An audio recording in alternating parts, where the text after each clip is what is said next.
Hello, we'll go ahead and start here in a minute. Good evening, everybody. Hi, Mike. I'm not on camera though. You gotta share your video, share your screen. Where? All right, there you just share screen.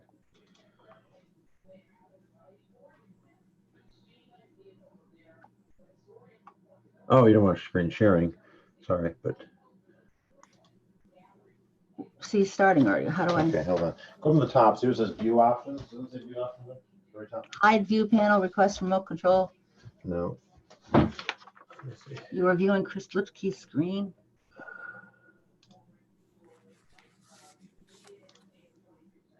Oh, there I am.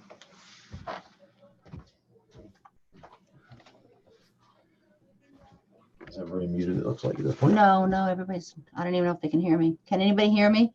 Yes. Yep. Okay, thanks. Whose dog is this? It's a Windows save, screensaver. Mute right there for you. Yeah. There.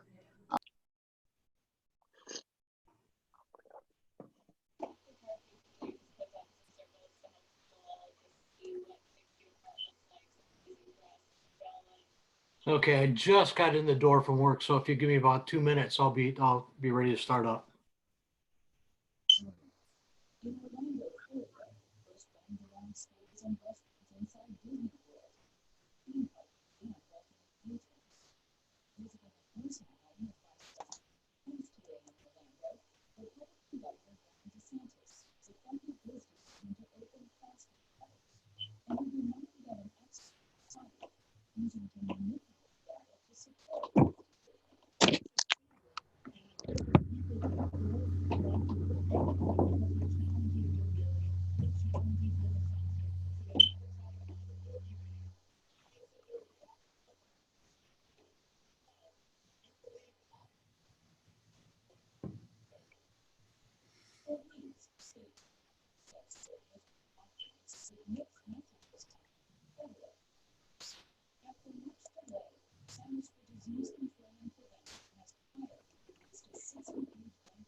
Okay, Mike Lee.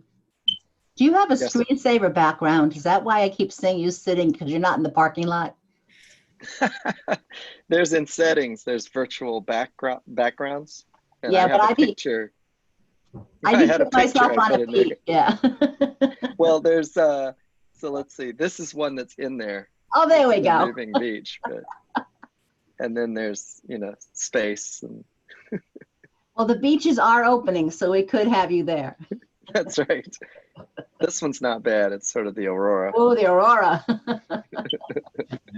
But this one, I tried to get one for. I don't have a picture from inside the building. We'll get Chris. Chris, you got to get us a picture in the room, and then everybody uses it. Chris is ignoring you right now.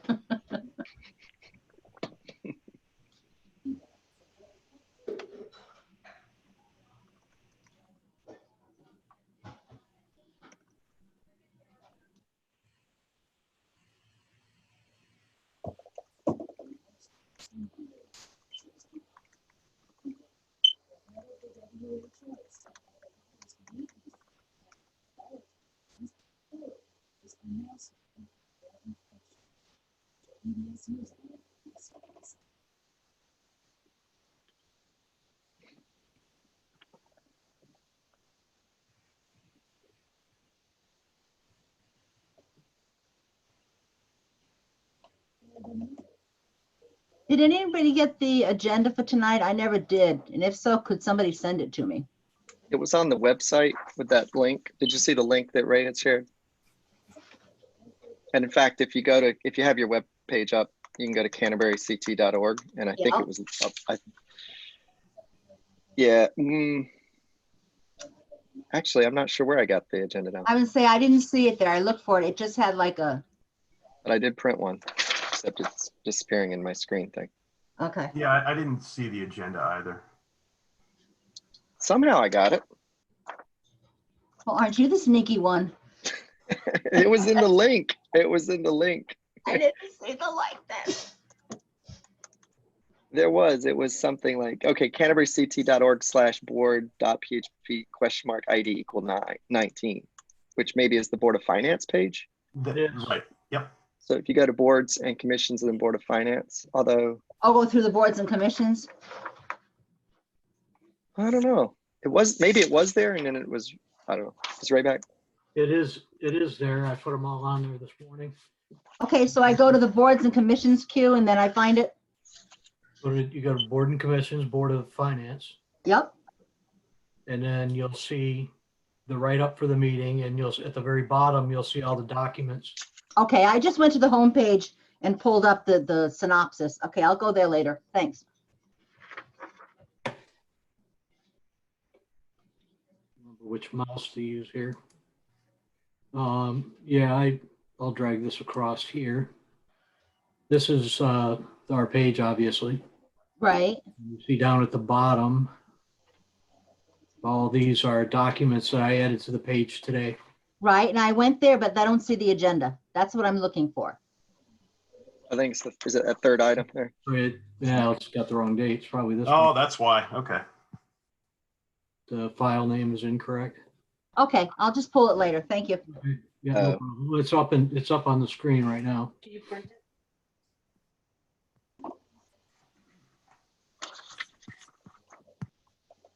All right.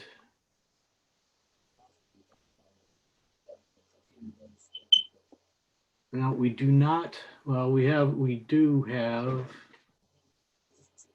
1, 2, 3, 4 members, 5 members, so we have a quorum. We have Jeanette, Jason, Mike, and myself. There's 4 of us. Jessica. There's a quorum. Ray, this is Matthew. I'm here. And Matthew. And you saw Jessica, right? I don't understand why I'm not seeing everyone here.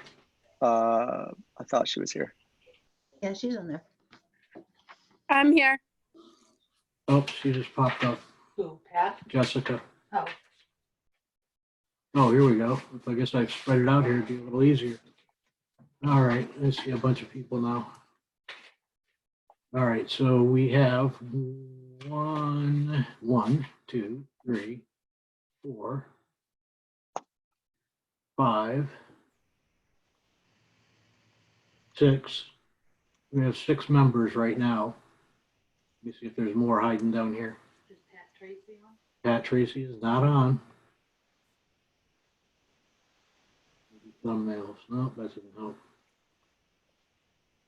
All right. So, from board member standpoint, I see obviously myself, Mike Lee, sitting in the town hall parking lot. We have Jason Levine, Jeanette Kilday, Jessica Vincent, Matt Bruno. And that's it for Board of Ed members. Have I missed anybody that's online? Alrighty then. Number 1 on the first on the agenda is called meeting to order.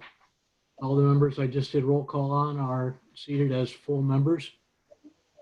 If additional people come in and I don't notice them, please let me know so I can adjust the seated members as necessary.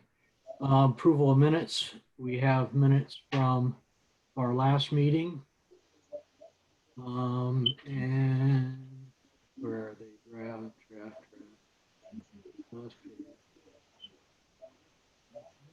I put them all in one folder so I'd be able to find them this time.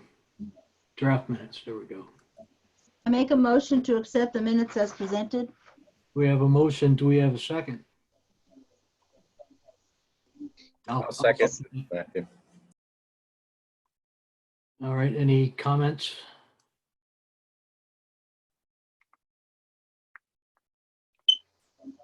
Okay, there being none, we'll accept the minute. Let the record show the minutes are accepted as presented. All right, next on the agenda is written communications and correspondence. I didn't have any that are not going to be already incorporated in the meeting. I got new town numbers for for use for in our revenue calculations. I'll get Karen here to scan them. Or, She emailed them to you. oh. Anyway. Reports, we have none. Oh, that could change. What that extra 5 is doing in there. Okay, new business, there's nothing new. Old business, we're gonna look at draft revenue projections today.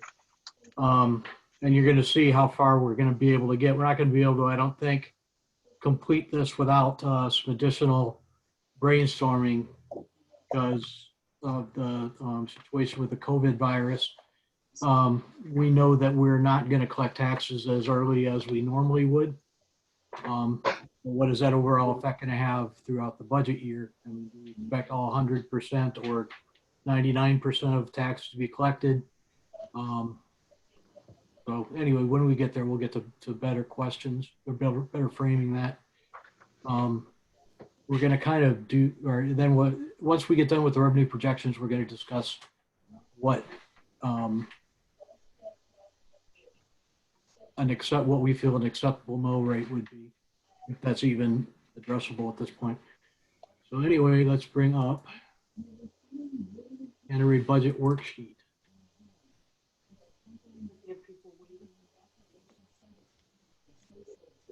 Carol, submit.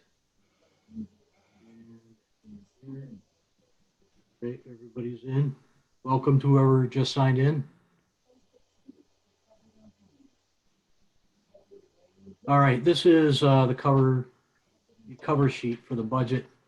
Some of these numbers we'll fill in here in a little bit because we have them. What we're going to work on now is total revenues, which is on sheet 2. And wow. Then you get to look at anyway.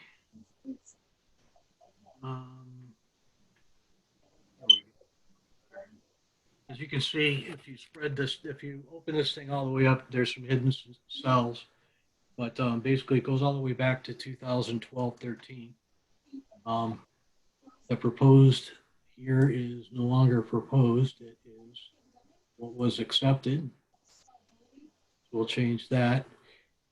And I'm going to insert a row or a column, and we'll go from here. Try to go up. All right. First off, well, let's leave property taxes for last because that's probably the most complicated portion of this. I included all the documents that we should be looking at with regard to what our revenues are. One of them is the 2021 governor adjustments. And that is straight off the CCM, I think, or OPM's website as of February of this year. It does look a bit different than what I remember it seeing, in that there appears to me to be a little bit more taken out of ECS funding than what I remember from before. I thought it was 24,000. But regardless, that's what we have here. So we'll start filling in our, all right, let me make sure I'm using the right keyboards here. This is going to be proposed 2021.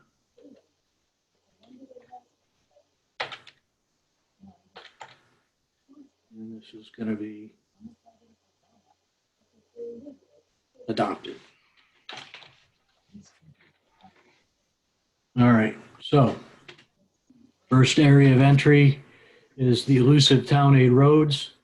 There doesn't appear to be any difference between what we haven't got yet and what we're expected to get for this year and next year. That would be your low SIP right here.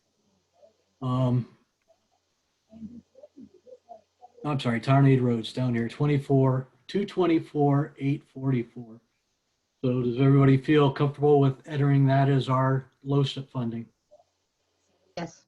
Sure thing. Ray, just a question here. Was this, this says original FY21 and then governor proposed FY21?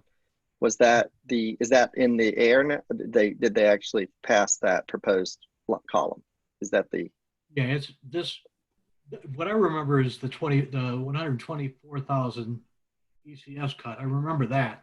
So I don't know when it changed.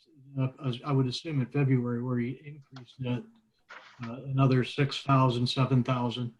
But aside from that, those numbers look the same as they did when they initially passed the biannual budget.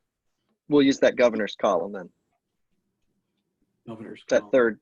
third column. Pull that doc back up because there were 2 fiscal year 21s in there. The same number. Governor 21, original 21. And there, I guess it does show. Well, so for instance, the ECS did go down from original. 11,000. He took it down. So. Okay, so we'll go by that third column. So the governor's adjustments don't require any action by the legislature. So I'm assuming that since it's on the CCM site, that it's the current document. So now let's go ahead and put that in for our town aid roads. And this is a PDF, so I can't do that. Move it out of my way a little bit. Town aid roads. Town aid roads. Okay. 224,964. And we'll just hope that we actually see that. All right, tax loss on state property, which is pilot. Let's look back here. Usually pilots are in, pilot is in here. I need real pilot, state-owned property, no change. We had 5,357 as that value last year, and it should be the same. And that is for state property that is in Canterbury that we don't collect taxes on. They are supposed to recoup or send that money to us. But we all know that they routinely chop that and we get very little. For, I guess an example would be that we have Prudence Crandall's house, and I think they call it the greenhouse next door. Between those two, those homes are certainly worth more than, say, 180,000, which is kind of representative of what they're paying us here. So that tells you they're paying about half of what any normal citizen in town would. Yes, please. Actually, I have the cup that I brought for. All right, so next thing is veterans relief. And that's not on the governor's. None.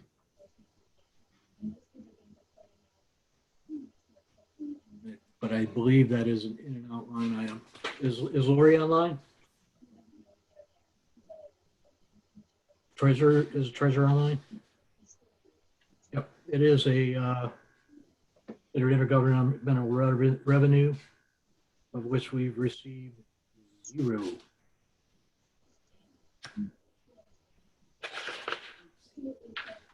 So past years, what do we have here? We've kind of hovered around.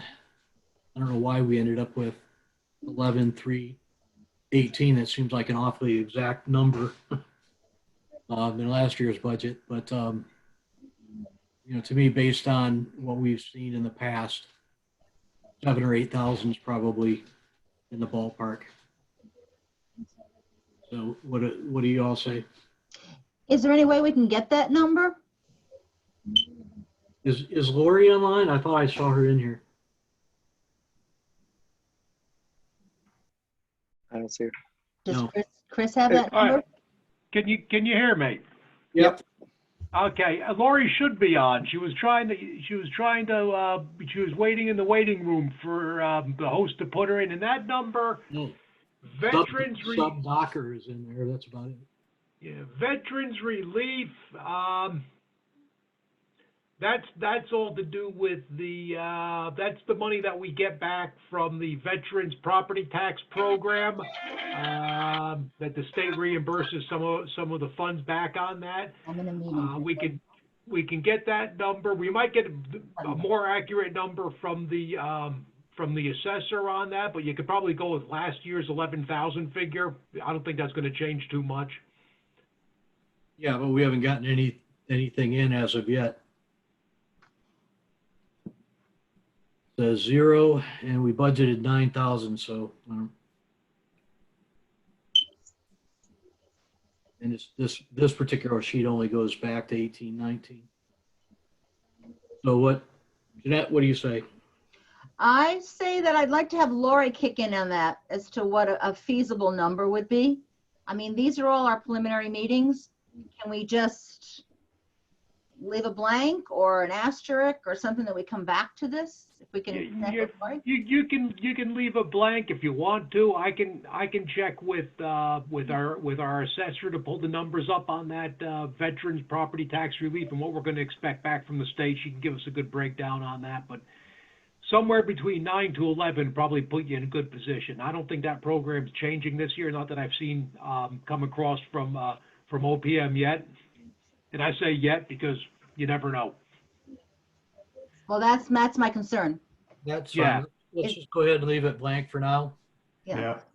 Telephone access, we had budgeted something. What was it? $8,312. We have gotten in slightly more than that. That's 8,400. Oh, I'm sorry, we budgeted 8487, and we've gotten in 83. So I think we stay the same with that number. We should be fine. Mhm. You want to stay the same or go down? I mean, these are hard times. Do you really feel the state's going to be coming through with these chunks of change?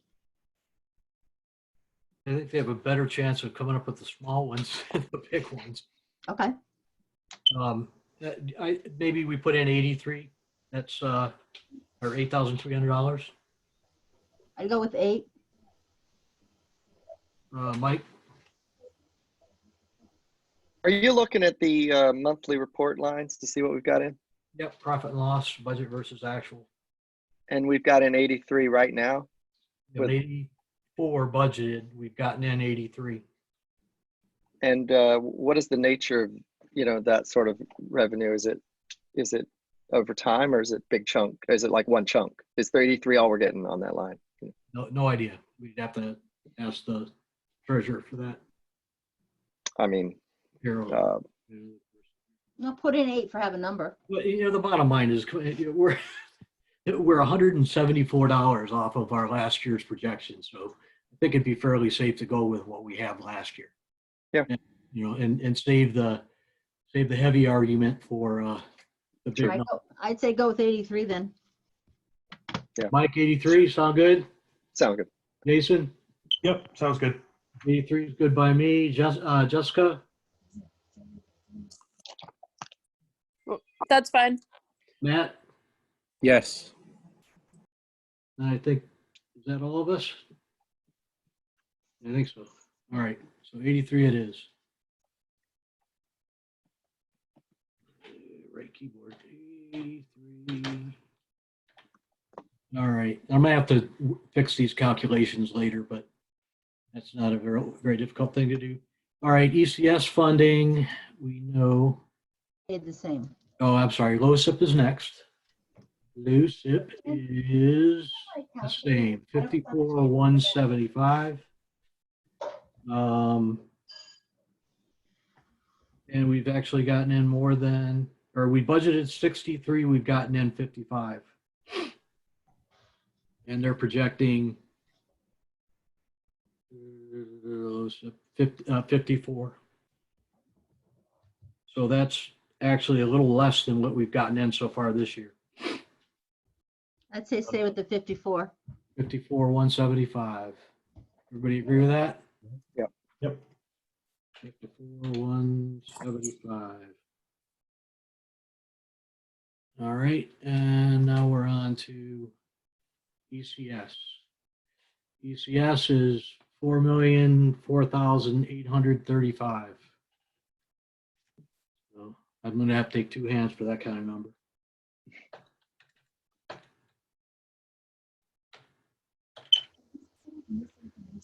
All right.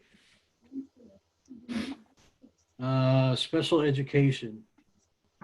That one we normally get from the, from education.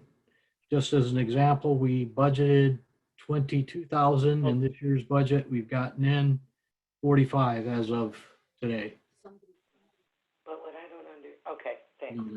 Do we have similar costs coming up for the new year? Because I know the 45 was higher because we had higher.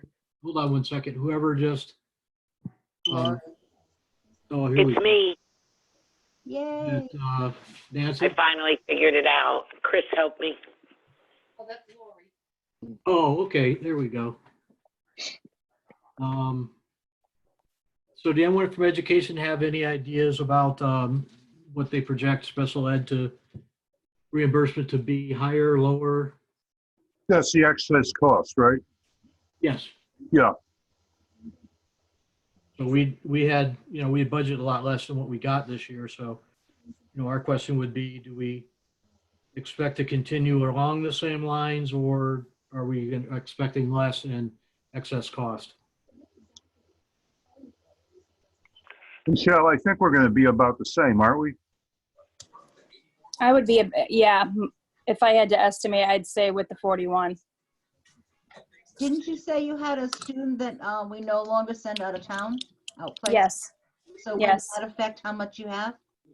But we also are getting some more high school students that are going to be high cost.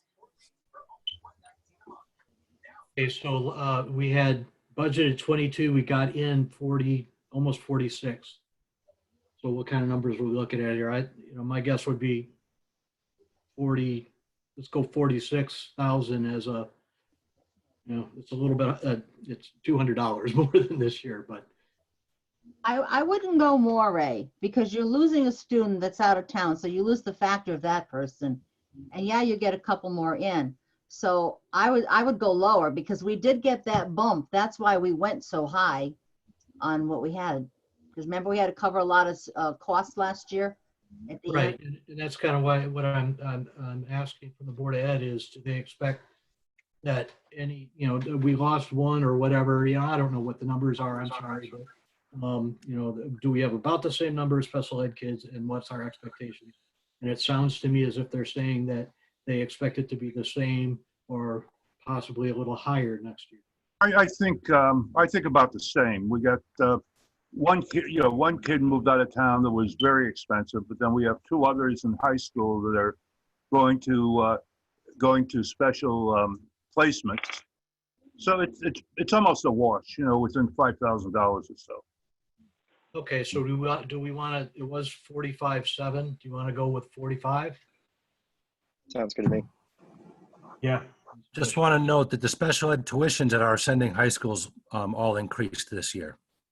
Yes, yes. It did. So is it tuition a factor of what you get reimbursed? It's what we're paying for the educational program, yes. I understand what they're for, but what I'm asking is that the money that we get back for this special education, does tuition count towards that factor? I would believe so. Anything over and above what we spend on a non-disabled student counts towards Right, that factor. So the tuition would um, be included. Yeah. Tuition goes up. When the cost goes 4.5 times what we spend on a regular student, that's when the excess cost kicks in. Okay, but you can factor in the special ed tuition cost to get that number. If it's very high, yeah. I mean, That's a yes, no question. I'm sorry, maybe I'm not saying it clear enough. Tuition counts towards that excess cost. Yes, any expenditure that has to do with that student, tuition, transportation, Okay, thank you. speech, yep. And what's basically the average bump in tuition? What was that, about 3.5%? This year was significantly higher for some of the specialty programs at our high schools. But the reality is they only pay a certain percent and only up to a certain amount, right? They never give us everything we're supposed to get. That's a given. I know they cap us at some level, but, you know, It's obviously. usually between 70 and 72% of what's over that 4.5 times. They don't give you the 100% back. Okay, so once again, I think, you know, if we were to go with, say, 45,000, we should be in the ballpark. And we also know, and I know Jeanette's going to jump through the little picture here at me, but you know, we had made a previous agreement that, say, you know, more money comes into that account if there becomes an extraordinary need from education. They could bring that request to us to have that money transferred back. So it's not like it would necessarily sit there unless it were not particularly needed. All right, so let me put 45 in here. All right, adult education. I think that's one of the few things that actually went, well, it went down, so it's not among the few that went up. So they're projecting 13,152. 13,152. All right, Pequot Community Impact Relief. Here's one that, good luck with this one. Now, Ray, can I jump in for 1 sec? Yeah. On special ed, Lori's telling me that so far year to date we've received 39,234 out of our projected 41,000 for this fiscal year. So we're close to the 41, 39,324 versus what we budgeted on the revenue sheet for 41. So I'm not quite sure how it's going to look for next year, but that's where we stand now. Well, I'm looking at There was another payment that was made on May 7th, but maybe it just didn't hit the bank account yet. No, Michelle, this report only goes through the end of April. Okay, yeah, so we're going to be pretty much spot on with that 41 then. I have 49,579. Okay, Yep. Good. Well, whatever I have in my hand is dated 5/19. Well, I know it was just printed today, but 5 through April, and lists special education July 18 through April 19 as 45,769. That's the problem, Ray. You have the wrong sheet. You know how I feel. I sent you an email today. When I sent those home with Karen, I printed last fiscal year in error, and I re-emailed them all to you this morning. All right. Which account did you send it to? Was it the Gmail? I sent it to both because I wasn't sure. Okay. I sent it to the charter and the Gmail. No, now I'm really screwed up because I've got to open something up. I hadn't practiced. I'm sorry. No, that's fine, Lori. The better the data, the better we'll be. So. While you're pulling that document, Ray, can I ask a question to Michelle? You're saying that there's a discrepancy between what Lori had at 39 and you believe there's 49. Was that last payment 10 grand? They break it out. 800. It was pretty close. Okay. So do we anticipate getting another payment? No. Okay. So that closes us out for the year. Correct. Okay. It's 10,345 is what should be hitting the bank account any day if it hasn't already. Okay. And that just finishes it for the school year. Correct. Okay. Thank you. All right. Michelle, I'll look for that. So I guess, James, I'm going to check. I'll check our mailing list and find out why you did not get, or somebody did not get the meeting invitation. But to make this simple on everyone, the board site on the town website, that invitation that you used today will be the same one we use from here on out. So as long as you keep this invitation, we're all good. All right, let me see what I have. Lori Upper reports. There it is. Turn it. Does this change what you think we should put in that column then? Hold on, If we're seeing 49, 45 is reasonable to me, it seems still. We cannot rotate. Sounds more reasonable to me as well. I'm not gonna look stupid doing this, so let me save it and see. Download. And put it in the right place here. All right, now we'll open that folder again. And there it is, P&I April. And a couple of flips, there we go. So, special education 39. So we put 45. So I would, and then now, I'm sorry, Michelle said that we had another deposit beyond that. Is that what I Yes. heard? So it's, what do you believe it to be now? Go ahead, Michelle. Okay, I think it should be, the total for this fiscal year will be 49,579. Okay. So what did we put? We put 45. 45. I'm comfortable with that. Everybody else comfortable with that, or you want to go up a little bit more? That's I good. thought the number was lower, that we'd be concerned we put too much there, but it seems like if we're Okay. getting in 49, 45 seems safe to me.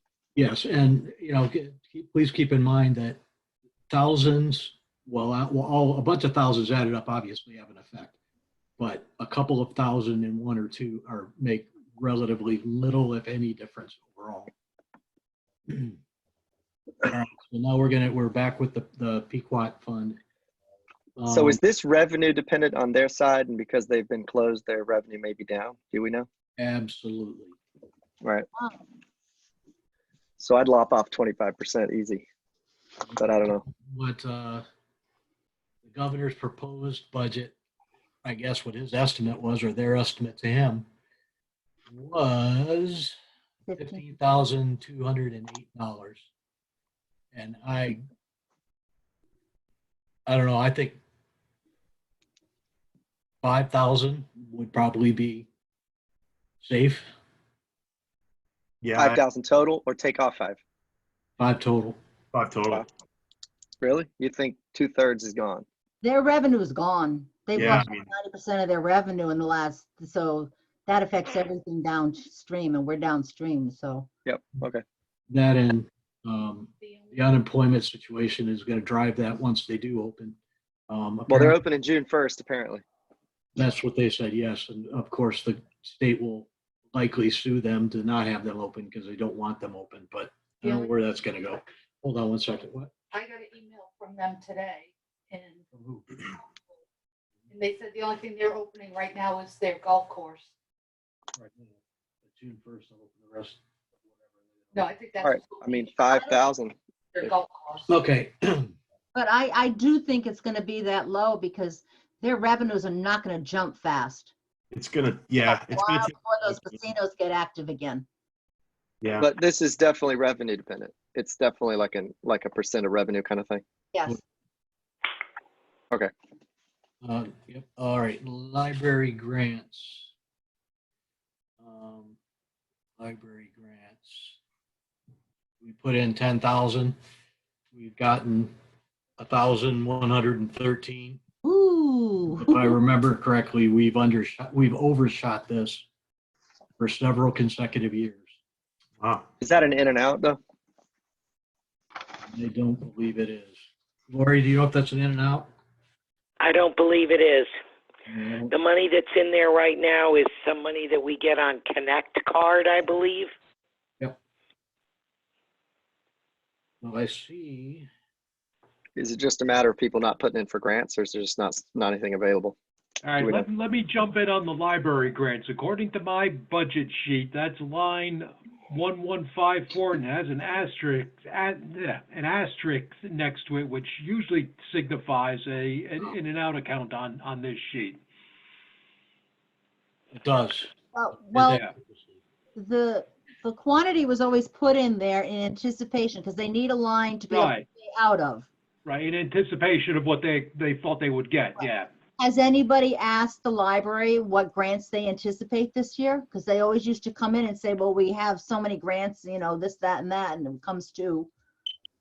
Has anybody asked them?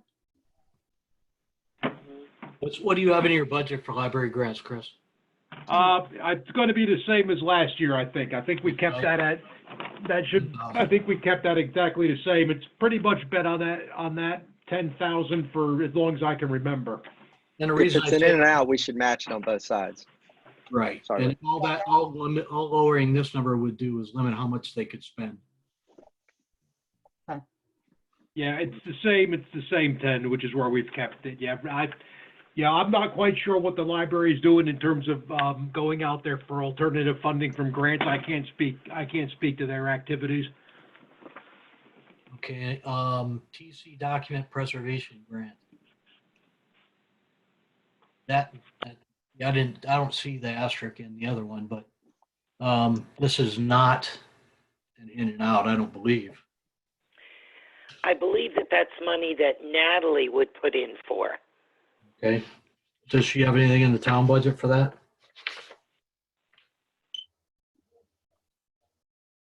Yeah, the document preservation, if I remember correctly, that is a revenue sharing program with the Secretary of State's office.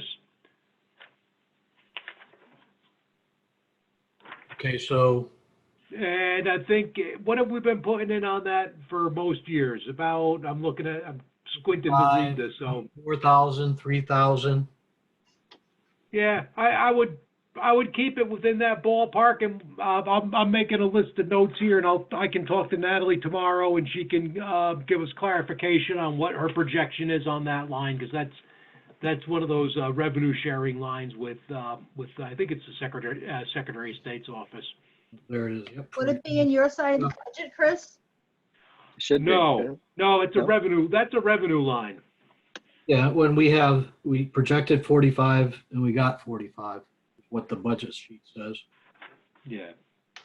I'm not sure, what disturbs me a little bit is that our numbers that are in our final budget estimate that went to the town meeting appear different than what's in this profit and loss sheet. But that wouldn't have been, I don't think Lori was the treasurer when, or was she, when the last budget passed? Yes. Yeah. Yes, I was. Yeah, so I'm not sure why we have a couple of discrepancies here. But anyway, moving right along, this should be 45, right? And again, if you're revenue sharing with the state, I think what we're gonna get back in our percentages will be lower this year. Our state's in dire straits. They're not gonna be handing money over. I would be comfortable going back down to the 4 instead of the 5.5. Because you're also gonna have less documents to do. Yeah, well, you're gonna, every revenue line from the state is gonna be subject to rescissions and holdbacks. That's a given. And the projections are, from what I understand in here, 20 to 25% possibly in revenue to town. The biggest chunk of that is always gonna be ECS, town aid road, and our low SIP money. Yeah, those are the three areas where we get the most in. If you look at the rest of these, they're revenue, but they're not particularly significant, some of them. So but yeah, definitely we should prepare for the worst. You're right about that, Jeanette. So 4, sound reasonable? It'd be easier if we shape. Yeah, sure. The new method of voting. All right, so 4 sound good? Sure. Jason? Yes. Just dropped off. All right, $4,000's good. We're in there, $4,000. Homeland Security grant. Homeland Security grant, we got nothing. And we expected 3,000, so. We actually might get something in that for the coronavirus deal, right? Yeah, that's the EMPG grant, which Roy puts the paperwork in. They aren't the quickest at paying, but they pay, so that should be coming. What would be your estimate? I would keep it at the 3. Good with 3? Yep. Sounds good. Okay, that was. That A bit one. uncomfortable because you haven't gotten anything in. And we split our budget last year to make 2 lines. Yep. All right, where we had miscellaneous revenue from the state. We budgeted 22 or 2,000 and we've gotten in 3,000. Well, I'm looking at the wrong sheet again. Where did it go? Miscellaneous from the state. Here it is. We haven't gotten anything. We've gotten in 0. Correct. But wait a minute, you missed one, municipal stabilization grant. That's it right now. That's where we're at. Oh, we've got nothing? That was the one below that one. This one right here. Wait a minute. Is that it? Municipal stabilization grant? Let's see what the. Oh, that's There it this is. It's on the governor's sheet here. 94. Municipal grant. Look at that. 0. Wait a minute. 94. 94, A change. 624. Almost gave me a heart attack there, Ray. Have we- 94 going to. I think we'll see what happens, but eventually the state's going to run out of ink. But have we gotten that money in our profit loss gain? I mean, Yeah, there we got in. I see it. It's there. I see it on the Oh, we did March. did get The it. March. Yeah, this year the state's pretty good with getting the money out. They were a bit slow on Town Aid Road with the bonding process on that, and that was being held hostage over the tolls issue.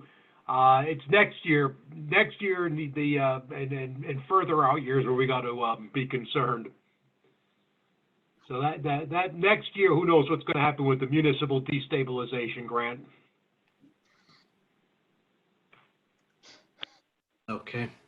I got it, Chris. All right. Miscellaneous revenue from state grants for municipal projects. That was on the governor's bill as well. There it is. Used for municipal projects, he's got $2,022. Why do we have none in there on the P&L? Or at least on the copy I have. We haven't received anything as far as I know to date.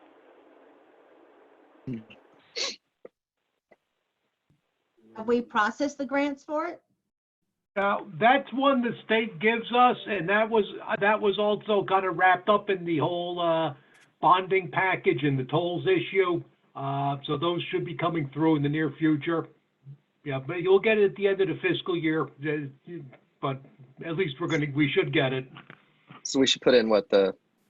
I would just put in what they're projecting for next year, and again, it's sort of it's a wish list at this point in time, but it's the best advice we have is coming from CCM on the projections. All right. Oh, not that. All right. So are we putting the $2,000 in the last section in there? We can, sure. Here we have it. Okay, going back up to the veterans relief, Mhm. the third one down.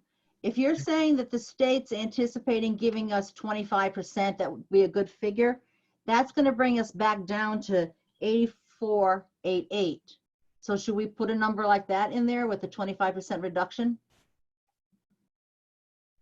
Lori, you have any idea on the veterans grant, veterans relief? I don't. I just see that we got the majority of it this year. I have no idea. And that's all tied in from the assessors and on the property tax veterans rebate program, and then the OPM. The OPM makes the town whole on that reduction for eligible veterans. it could be in play. I know in past fiscal years, the state has put that in play and kind of held it out there that they're going to change the reimbursement on that. I have not heard anything, concrete about that, but the last 6-8 weeks, it's all been COVID every day, all day. So there hasn't been much chatter on these.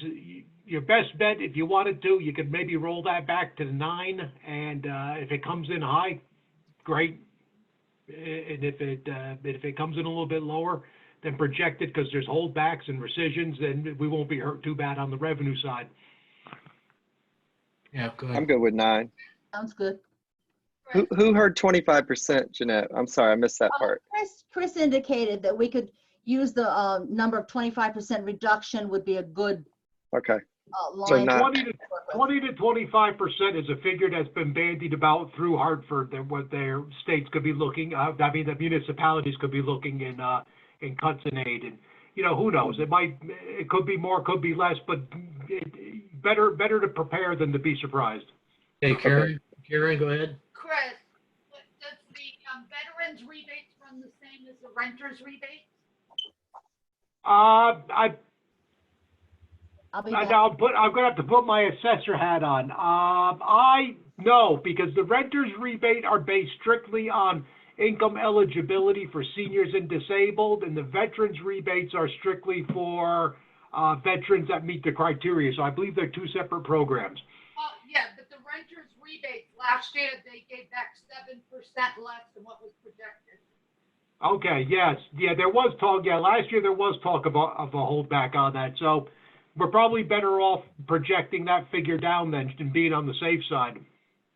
Okay, so if we did say around 25%, we'd be looking at what, around 8? Yeah, that's close enough math. Everybody good with 8? It's fine. All right. So I'm not quite sure what's between these two lines.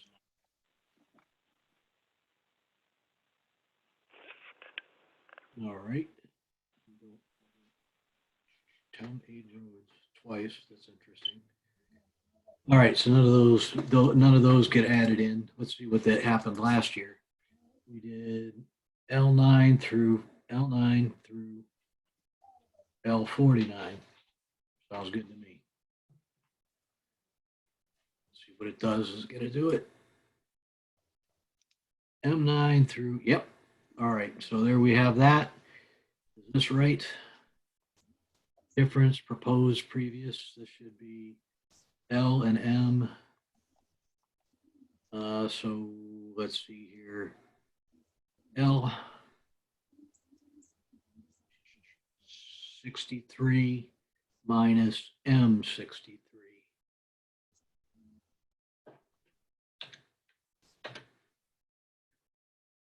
Which is not correct.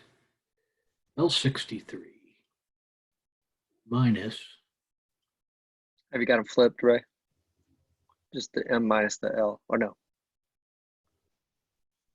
Difference proposed. Different. All right, so we're L63, that one, minus M63, that one.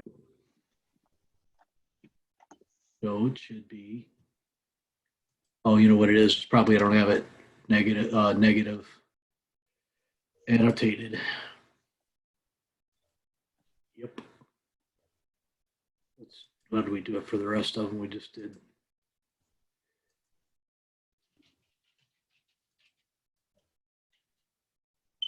Interesting. Symbol, $sign. Ray, you did L minus M, which is the positive number, which is the amount it was reduced. So if you want it the other way, do M minus L. Unless I'm looking at it wrong. If you subtract this from this, you should have, okay, yeah, you're right. Never mind. It's just a, but whatever that 100 something should be the right number. There we go. So we're 142 less. All right, now we go into these very small, mostly small, interest income. I think we had done fairly well. If I remember having talked to Lori, we had done pretty well up into the crash here. So what do you think, Lori? I'd want to go maybe closer to 50, considering we don't know what's going to happen. 50 might even be a little hopeful, maybe 45. We were over 60, right, Lori, for this year? Right, we got 65 to date. So you said 50 maybe? Yeah. Just because, I mean, the rates are so much lower right now. Mhm. Budgeted 32, we have 65. So Maybe 45? I'm 45, comfortable with that. 45 Sure, sound 45.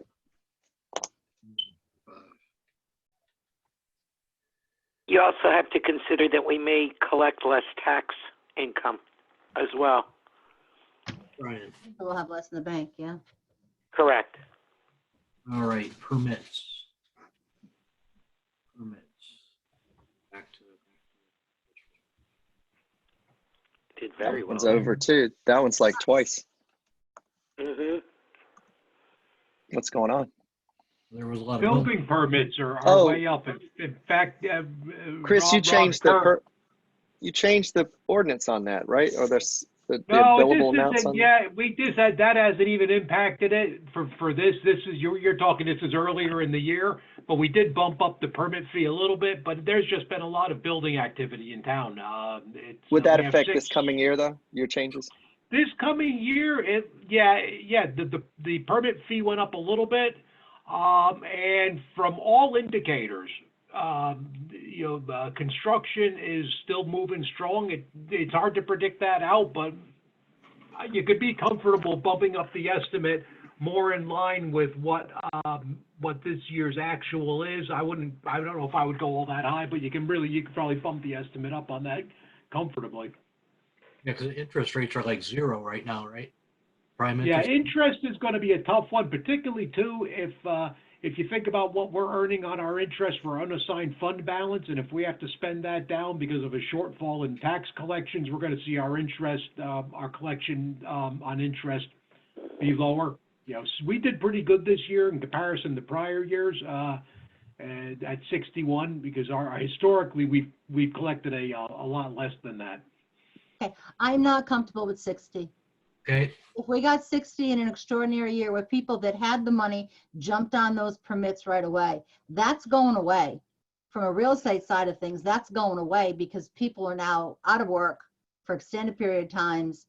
I mean, COVID does hit this, so I'm not comfortable with saying we're going to get 60 in revenue. I dropped down back to 45. That would be my stretch. Mike? Split the difference. Go somewhere between those two numbers. 46? 50, 52. I mean, we're talking thousands. 50, 50, 52, whatever. Yeah, you okay Yeah. with 50? Jeanette? 50, I still think it's high, but it's a consensus. What is Matt and Jason and Jessica and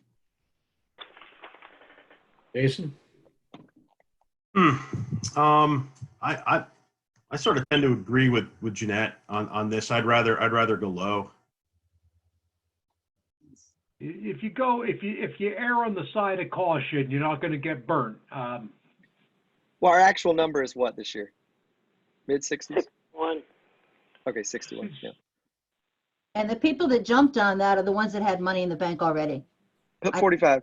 We're graduating. Say 40 and 45 is actually way above what we projected. What was projected for last fiscal year, anyways. That's a big bump up from what was projected. What was that say? 27 or something?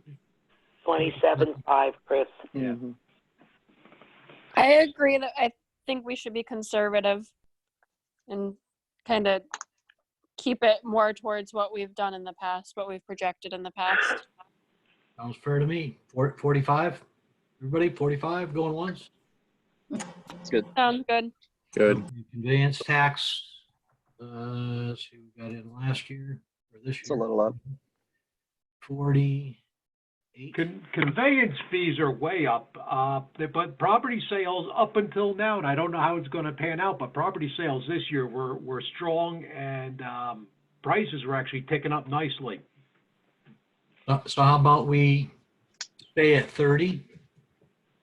Yeah, because you don't know what's going to happen with the year, with the next fiscal year. Yeah, a lot of unknowns. Everybody good with 30? Yes. Yeah. All right. All right, advertising revenue. No, Planning and Zoning Commission. Advertising revenue, $60.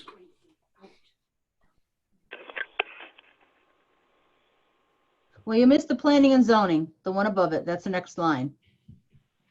Which was twice. We've only gotten 79. You're right, you're right. All right, Now so we got double. Double on P and Z. Planning and Zoning? No. Yeah, yep, $14.95. 95. Yep. Oh, I look at the first column for what we got. Okay. But that kind of goes the way of housing, right? Yeah. So you want to stay at 700? Yes. Yeah.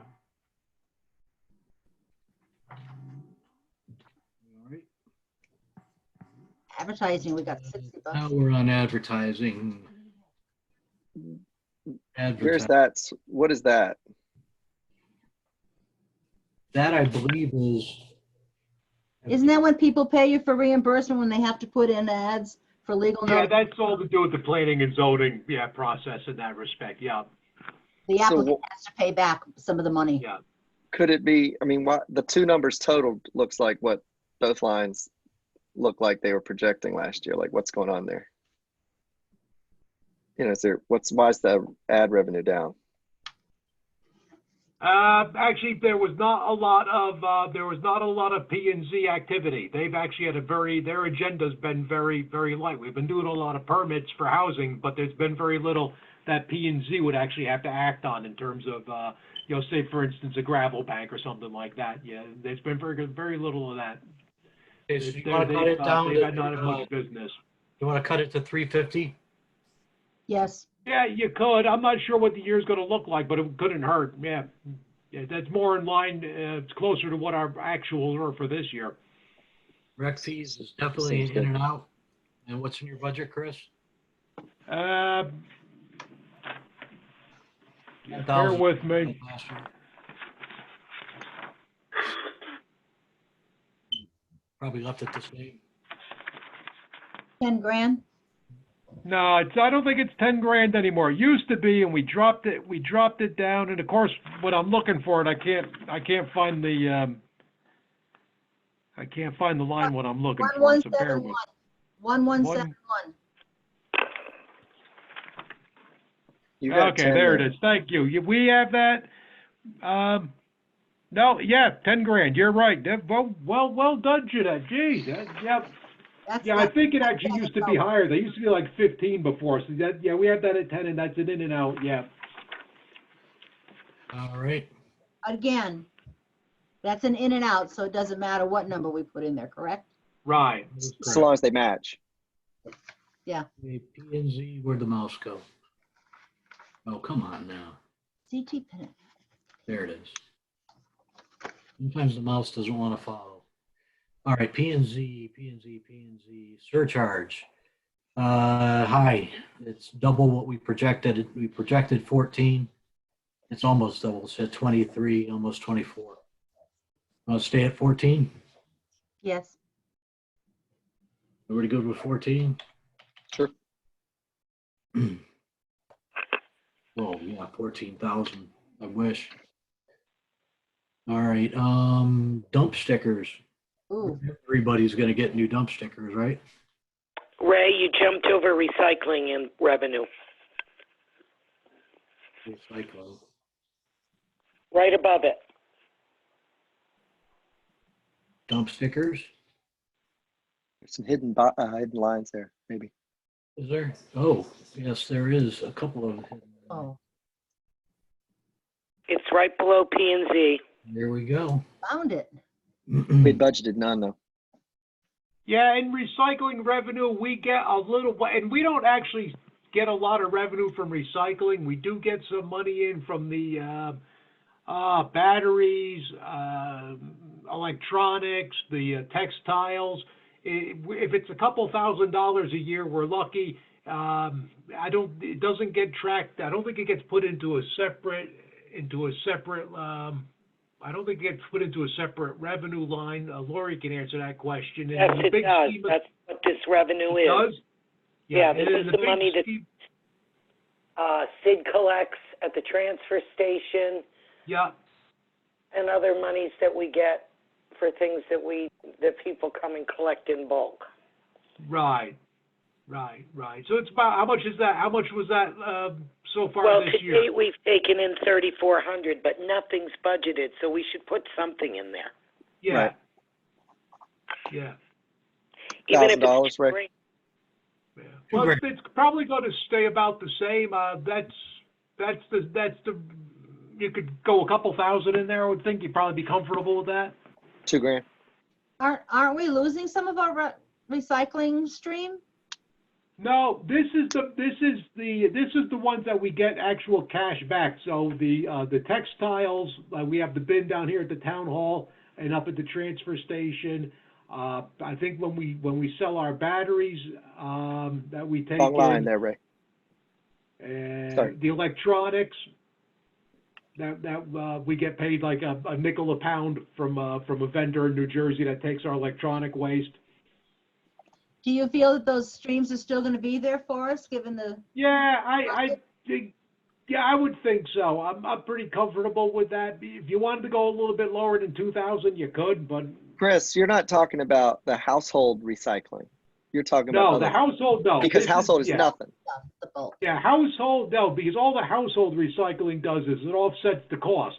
So if it costs $100 a ton, we get $10 of that ton off from, yeah, so that just, it's an offset to the cost. These are the So this separate, isn't these the are one- electronics, textiles. This isn't the one that's been hit by the Chinese refusal to take recycling. Like the other market has completely bottomed out. This is a different market. No, it is. And I don't know, it's hard to, who knows what's going to happen with these recycling bins out here in terms of how much we're going to take in, how much we're going to get. If we've taken in so far, Lori said 3,000 this year. If you wanted to put 1,000 in, I think we'd probably meet that, no problem. That sounds good. It was 0, so we got to budget something. Yeah. Hey, What- dump sticker. How about the engineering fees recovered? Do we get any? It's been Well, 0. that we're going to keep it 0, although for the past number of years, we've been contracting with the Northeastern Council of Governments to do our engineering work. And because of that, we could not bill back to the applicants. So what we did this year, rather than send a check to NECOG for $12,000 and have about 3 hours worth of work done for us, we're now going to contract with Boundaries to do our engineering work. But that then gives us the ability to take that and to bill back to the applicant. And so we will see in the future some money in there because we will be collecting, but I wouldn't even want to project how much that would be for this year. Okay, so we're gonna leave it at 0. Yeah, I'd leave it at 0, and we'll see how this year pans out, and then it'll give us a baseline. All right. So now where are we at? Do you need to put a 0 in there for your calculations, Ray? Or Huh? no? No, okay. No, it calculates. Dump stickers. Sometimes it calculates. Sometimes When it are you starting to get new payments for dump stickers, Chris? Because I know that was deferred. We have the new stickers in, so once we have the town hall back open up to people coming in on a regular basis, we're gonna start selling them. So it'll probably be within the next, I wanna say 6 weeks at the latest. We'll start reissuing those. If that doesn't happen, Chris, when tax bills go out, could you put something in there that say dump stickers are available via mail? You know, I'm not Self-addressed. sure what we can put in there. That would be a Natalie question, and part of the problem with the dump stickers and doing it by mail is we like that. We've tightened up the process so that we ensure that the people coming in actually are Canterbury residents. Want to lose it, yeah. Yeah. Okay. But we won't lose it. We won't lose it because we have the stickers here, and they're still going to be good for the same amount of time. The old stickers expire at the end of April, but they're going to expire. You're still going to get that same 2-year period, whether you got it in April or you get it in starting in July. Yeah. But we'll get that revenue stream in because we're going to pick that date. We're going to just have them expire then and have people come in and renew. Okay, so what's the number? Jeez. Use the number that was there a number there before for dump stickers? 6,500 is what we budgeted. What did we get? What was the actual? 2330. 2330. It was the tail end of that the previous fiscal year? cycle. Yeah, and that's going to go up because this is going to be the first year. So I'd be comfortable probably putting in 5 for that because that 2330 reflects the second year of the 2-year cycle. Okay. So that's the first year of the cycle is going to be a lot. It's going to be a lot more in revenue because everybody's getting their sticker renewed. Okay. 5. So 5, I would probably be comfortable with that. At $20 a sticker, do the math for me. How many stickers is that? 25 a sticker for how many stickers? 20. 200. 20 times how many? 2,000. 20. It's 20. About 20. It's about 2,000 stickers, isn't it? A little bit more. 200. How much you say the stickers were? $20. I have 250. 250. I did $25, but yeah, we 250 do a stickers. lot. Okay, we're probably going to do 1,000. I don't want to even. We're going to do at least 1,000 stickers at $20 a piece because That's 25 everyone's going to grand. have to come in and get them renewed. Let's leave the 5 there. That gives us. Leave the 5 there. You're saying you see $25,000 in revenue there, Chris? Because all the stickers expire, and we have about 2,000 stickers out, and they all expire. So everyone's going to have to come in and get a new sticker. So you're actually going to see that. We got 10.5 the first year. We got 6.5 the next. Well, 3 something, right? 3. Yeah. You could probably put 10 in there. Half say 6.5. 6.5. 6.5. Yeah.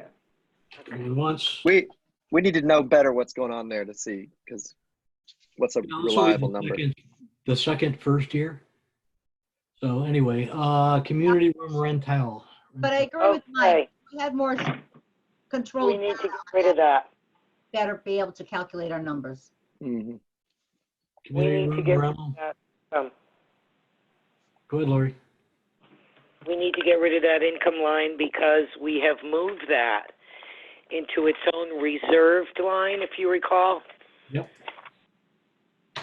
So I have to move that $900 out of that income line and put it in the reserved account where we are putting in all the monies for when we have a project. We're going to cut a check out of that reserved line.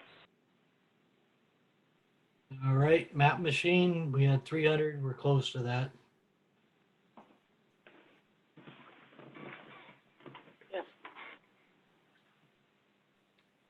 What is that? When people come in and have to have maps printed? Yeah, that's a big Yeah, that would be the big printer. Yeah. EIS printer or whatever. And we've been right around that for the last 5 years. So. Well, those are the adopted budgets, not necessarily the actuals, are they? Those map numbers, right? No. Those No, are they're not adopted, the not actuals. Okay. Okay. Copier revenue. Oh, come on, mouse. Copier revenue. Looks like 4,100, 4,200. Wow. But your facilities are closed, so. Yeah, that, and also, yeah, I don't know, over time, you're gonna see that diminish as more and more research is being done online for title search and that sort of stuff, people making copies for, but yeah, I would, if you took last year's figure, that'd probably be accurate for what we're gonna see. Last year, good? Yeah, that'd probably be close to accurate, yeah. Okay, license fees, all. Above it, certifications. Yeah, we don't have that budgeted. I don't think we budgeted anything. And we took in $4,500. Copier and license fee, unhide.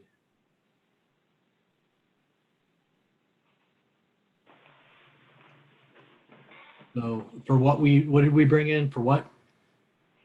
We brought in $45.85 for certifications. Okay, I don't know why that one was hidden. So what do you think there? Do you want to go back to 30? I'd still go with 34. Last year's. All right. Records. Hold on. Let me do a Jeanette thing here. No, Jeanette can't move around the computer like that. No, you jumped. Let's call it. What are you looking for? Saving, I guess. This dumb autosave thing. Like autosave. All right. License fees. Want to stay the same with that? Let's see. That was way up. License Yeah, fees. triple.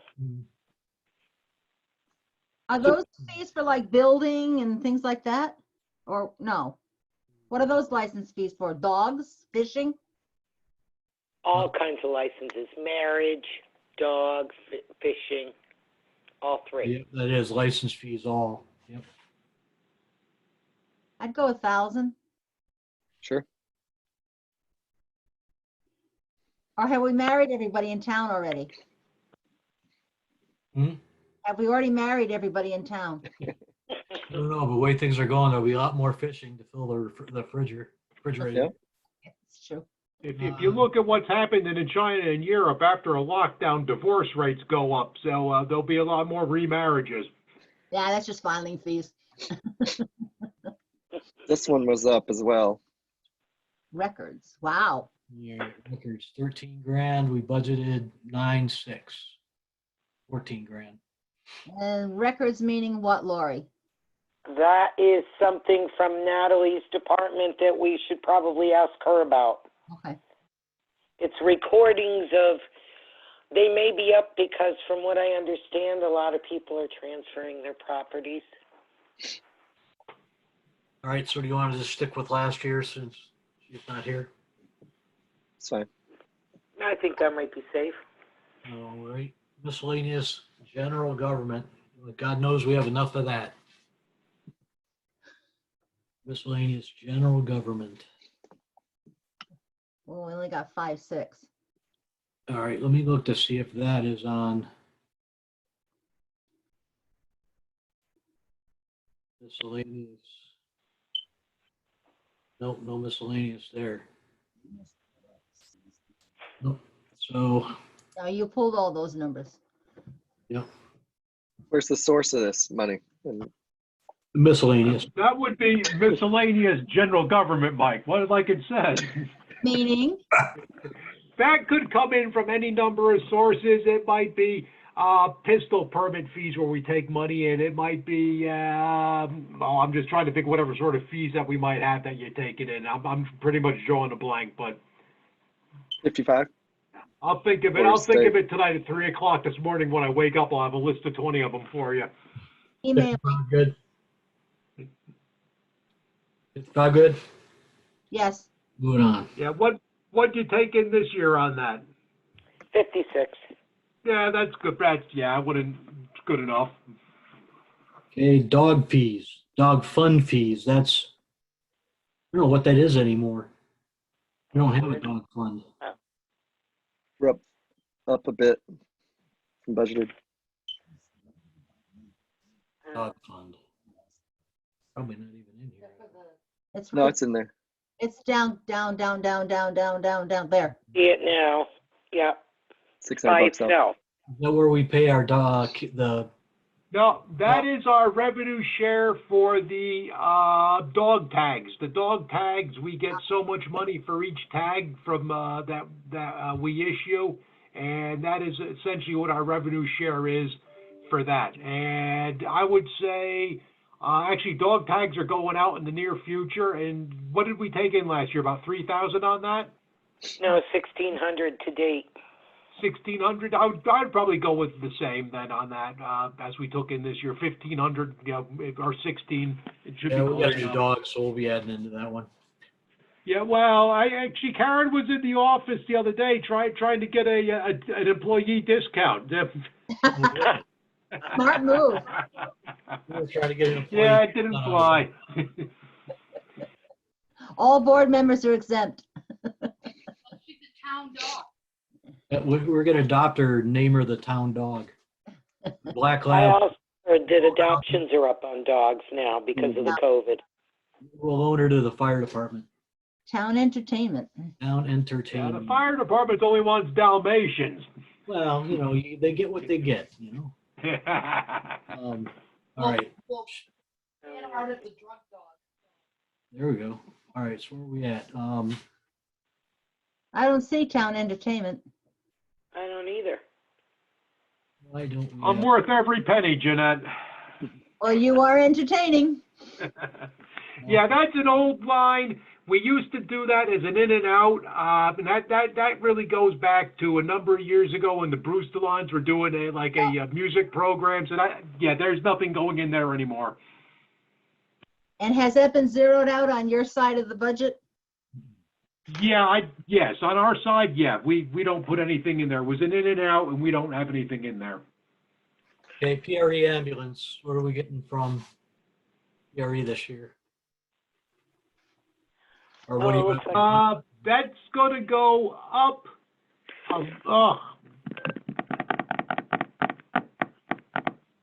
It's going to go up a little bit from the 92,729. Let me see if I have it in my desk. Because we just bumped it up with by the cost of living, the CPI. And if I can't find it in my desk, I'll make a note here and I'll have Patty scrounge up to her because we just bumped it up. Well, in your proposed EMS paid staffing, line 1255, you have 92,729 again. All right, so 92.7. Say again, 92. 92,729. 92,729. And what would you say the cost of living increase was, Chris? Yeah, well, I forget we used like 2.1 or 2.2%. And of course, I don't have it. It's in the file in Patty's office. I'll never find it in there. So we have to balance that one out. Whatever. That's $1,800. So do we want to make it 10 grand flat? Or not 10 grand, no. 95. What's the percentage? 2%. I wouldn't go. Yeah, I think 95 is probably a good number. 95 is close. What say you, Chris? Yeah, I wish I had it in front of me. I don't. It's in Patty's office. But 2% brings us to 94.5. Yeah, but we could also put that figure in, and at the next meeting we can make an adjustment if we have to, if it's a little bit off. 94.5. 94.5. Now, my question, Chris, is on your proposed budget sheets, you're going to have to go back and fix that number. For line 1255 EMS paid staffing. That's actually what do we have down there? You have 92729. Last year in 19 it was 88,287. Proposed this year was 92,729. So is that your 2% jump already? Yeah, that's going to reflect. Yeah, the figure for the next fiscal year is going to reflect that increase. Yeah.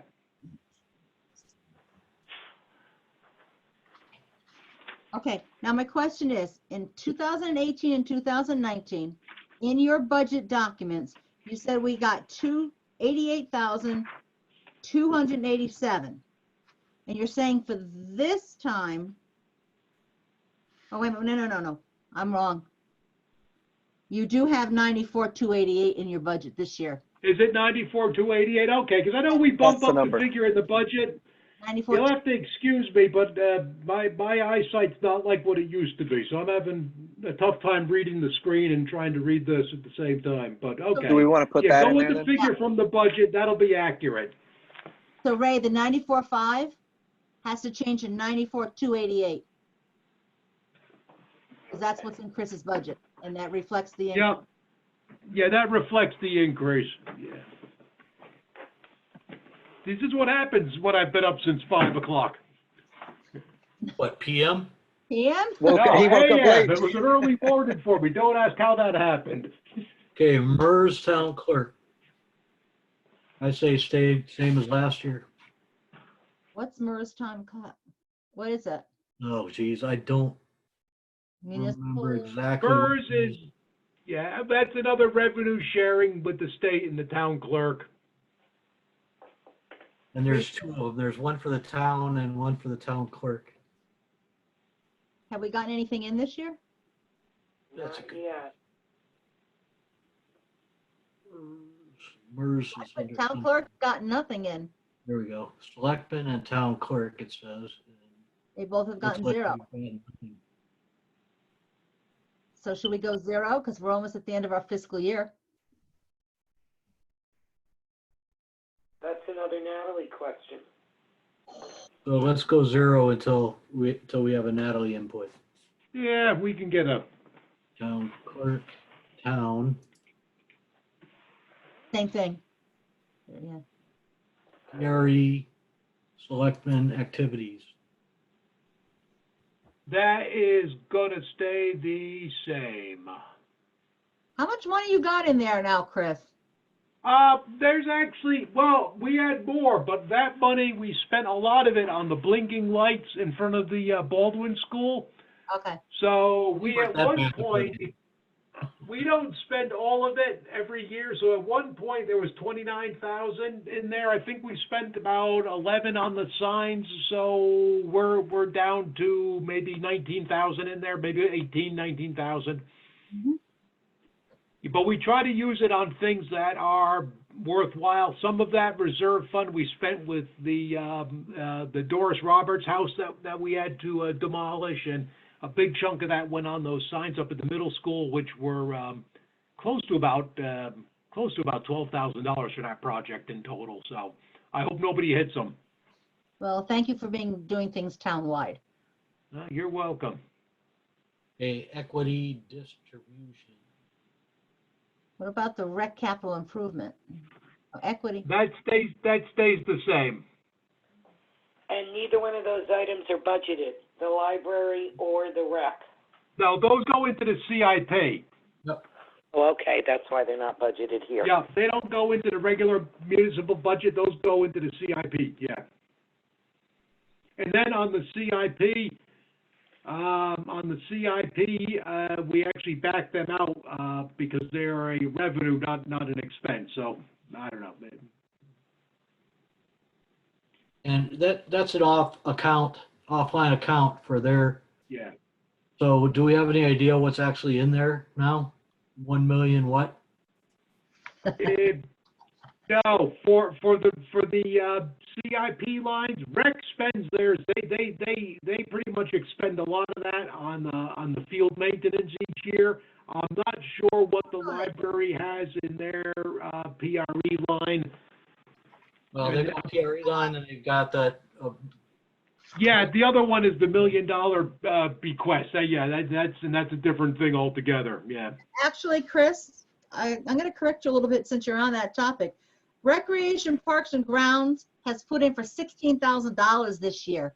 So that improvement money is not being used to maintain our grounds.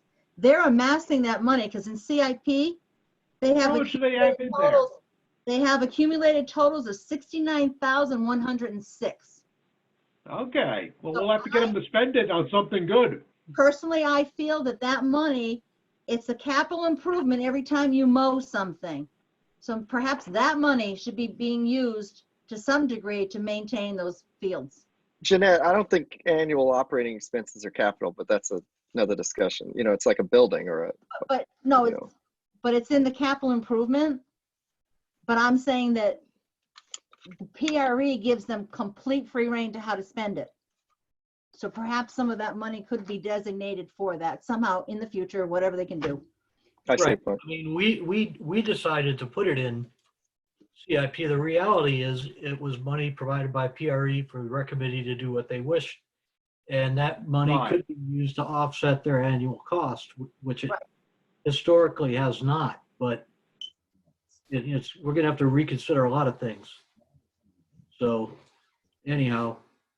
I do know on the CIP, I don't think the rec, over the years, they had a few projects they were trying to fund, but they've gone nowhere in terms of funding through CIP, but I've they do have that PRE money. contacted their chair 3 times, I think, since I was put on rec, and haven't heard a word. They also Yeah. have 15 grand saved for paving tennis courts. So, I mean, something should be looked at there, I believe. Can't pave the tennis courts. I'm not sure. I'm trying to think if that paving tennis court, if that didn't get defunded, I'm off the top of my head, I can't tell you. The tennis courts at Baldwin that got removed, I believe, and they were collecting money to rebuild them at Manship. Yeah.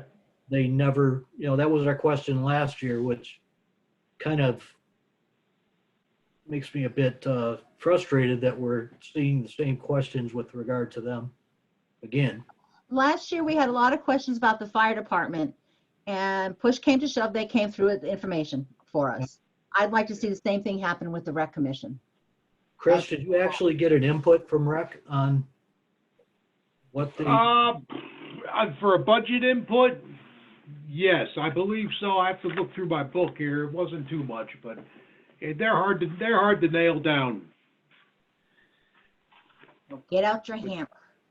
I think the thing with the tennis courts was we kept pulling it out of the CIP. Yeah, and then you can't complain they court, can't build it if they never had the money for it. Well, but the now they tennis may court not want kind to of died a build. death. The tennis court kind of died a death when I explained to him that a good tennis court's about $90,000, not 15, and so it didn't.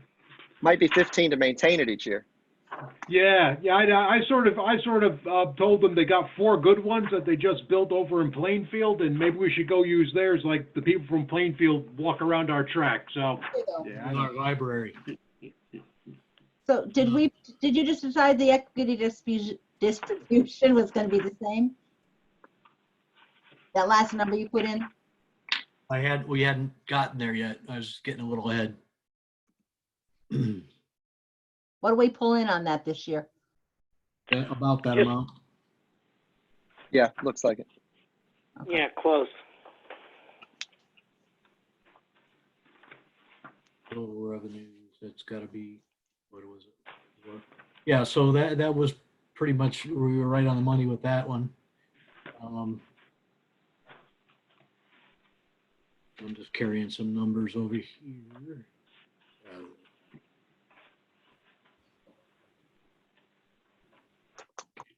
This should be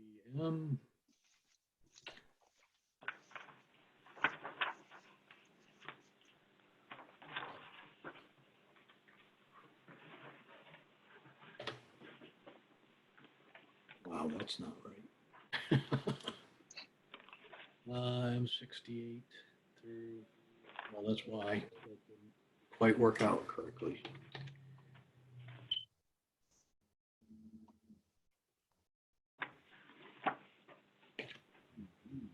Why does it keep pasting the same?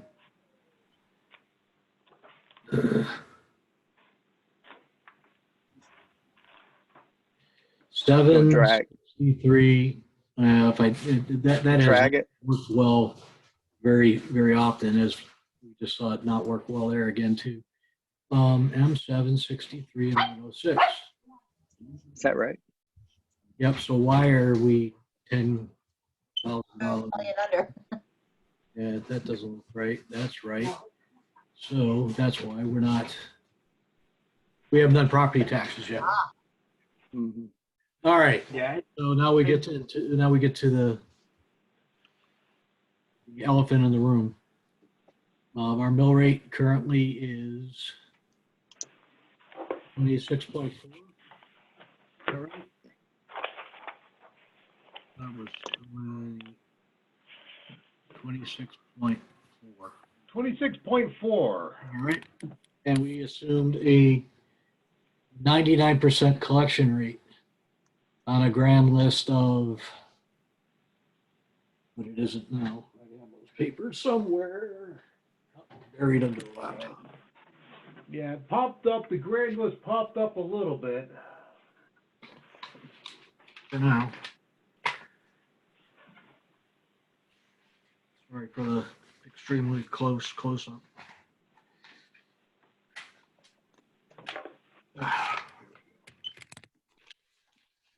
Brought those home. Looks like the grand list is now for 2019, 374, 352, 562. All right, where did we get this one? Wrong mouse. All right, this came from this by itself. So what was it again, Chris? And look, 374, 352, 562.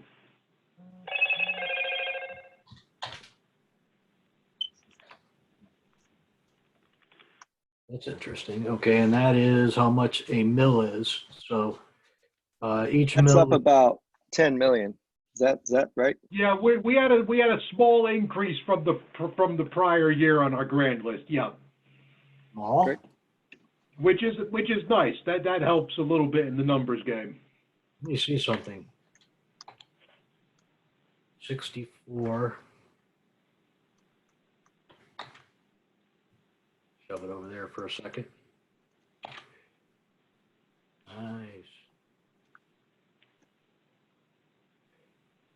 And, well, okay, let me go for it. Well, what's the number again, Chris? 374, 352, 562.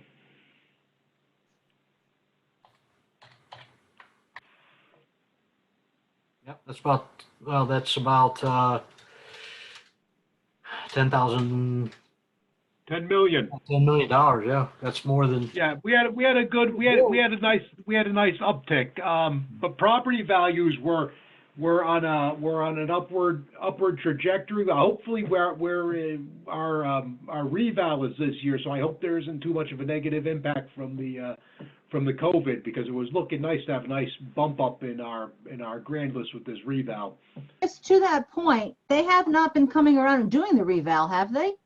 Yeah, They have, yes. They actually got a lot of it done before all the lockdowns, and We were so visited. they were out, and they do a whatever, like a third the properties, not all of them, every 5 years.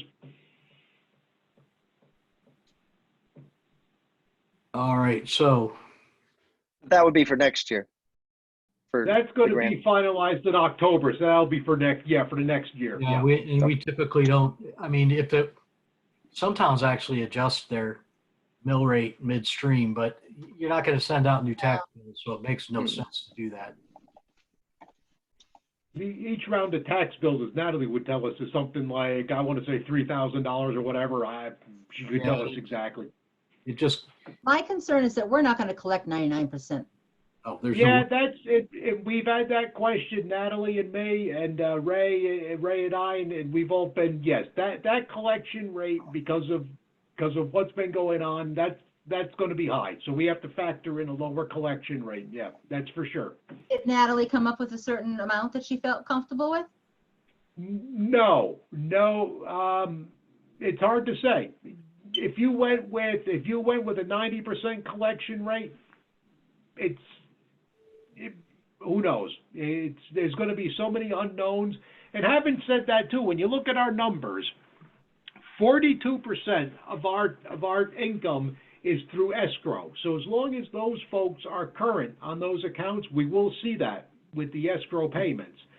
So that leaves the other 58%, which is automobiles and non-escrow. So it's hard to say, but you do have to project a lower collection rate. List 2019. I think historically we've gone 99%, but it's been higher than that because of back collection. Is that right? Yeah, Natalie's always been very aggressive in going after back taxes, and she gets beat up occasionally on social media for that. But she has always been good. And I think just the other day she's at 99.7 year to date now, I think, or 99.8. But she knows that figure's probably not going to be achievable next year. Mm-hmm.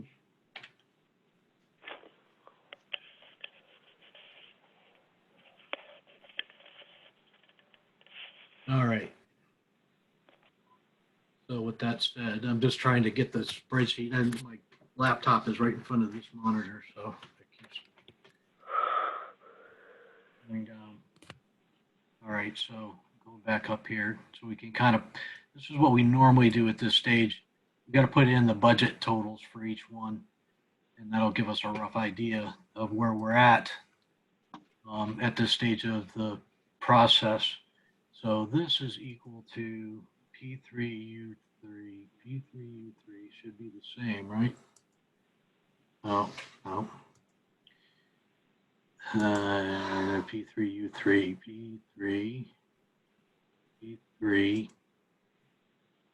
U3. I don't see anything in U3. That's Is it just off the side there? Q3. Okay, so it's this one times this one. Oh. That makes sense. So where did C or P? C116. That's the mill rate down on the bottom times the collection rate. And is that still in C116? C116, absolutely. They're hidden columns. Yeah, because they're way over on the other side. So it should be C109. C109. Oh, let me get into the right zone again. The top. C109.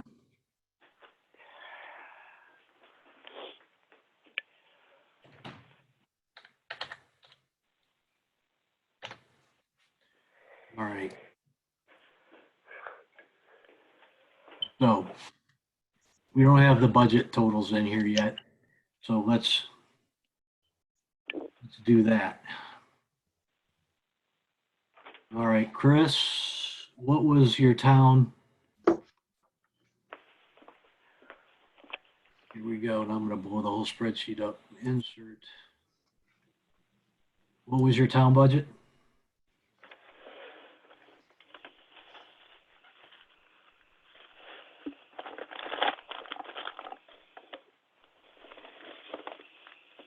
Yes, he is.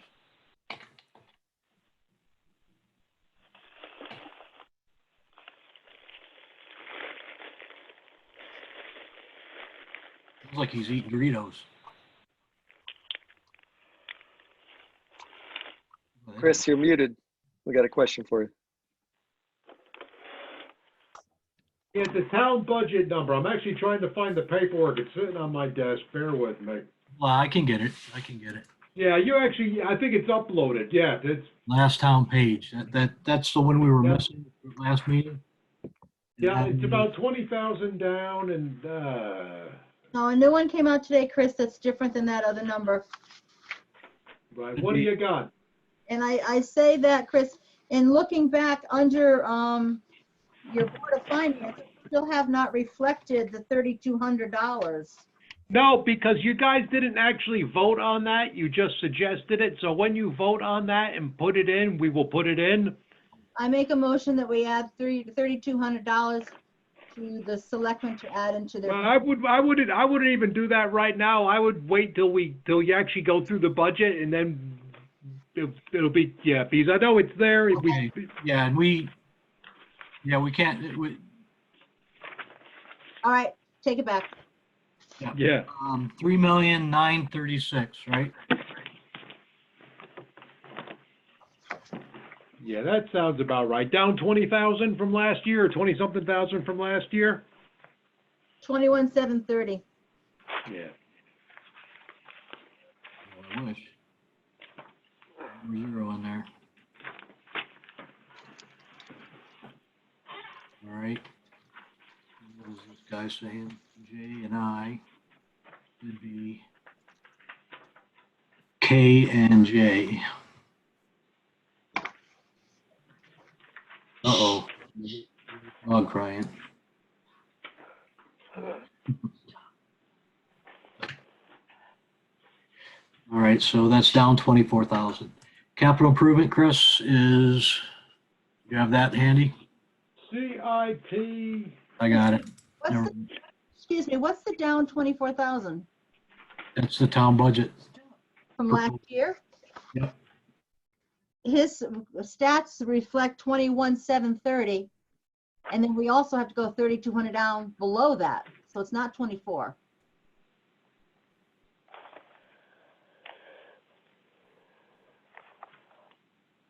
Oh, I'm sorry, we're adding 32. No, We're subtracting. last year's is 3,025,000. Okay, I was going negative instead of positive. Thank you. Let's go negative now. All right. CIP total capital requests. Let me go up here.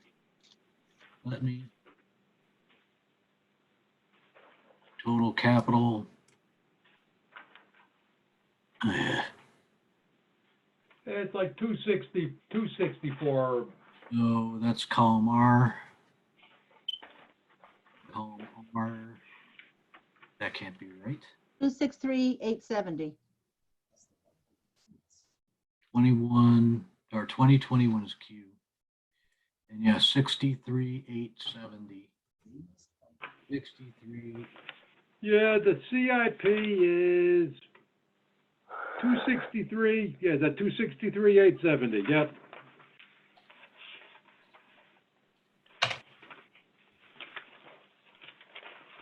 Education narrative. Education narrative. Local funding proposed. So it's 11.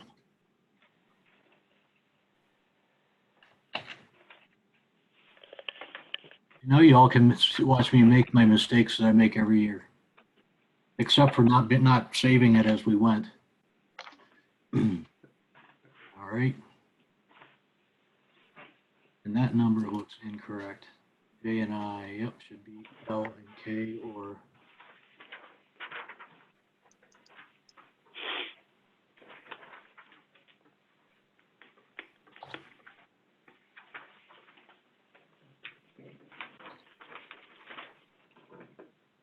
All right, enough.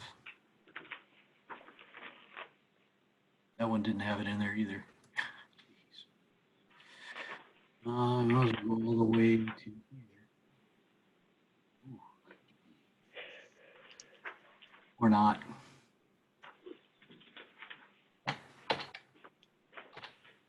All right, so 4073031. 407. That's over here. I could have 40 monitors and still not have enough. Yep, 40731. So that's the same numbers as they have. Total expenditures are going to be, we're going to add those together. Oh, where is the strip?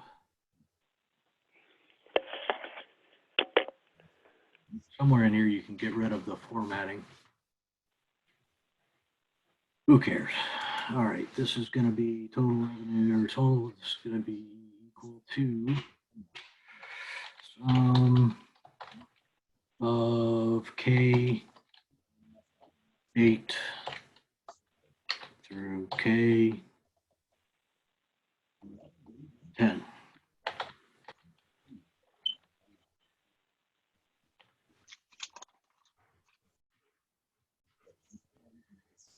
I'll show you. Okay. This one is total revenues, which comes from the other side. Revenue L, it should be the same, I think. L107. And we'll go look at and make sure that's, see, L107. Let's go look at the other side and see if that's what that is. Definitely not. All right, so we go back to M. Control Z. There we go. All right, so this. We didn't have the tax revenue in there or something. Yeah, that part's not done. We'll get there. All right, revenue. So fund balance. We'll get to here in a second. All right, revenue. All right, so if we assume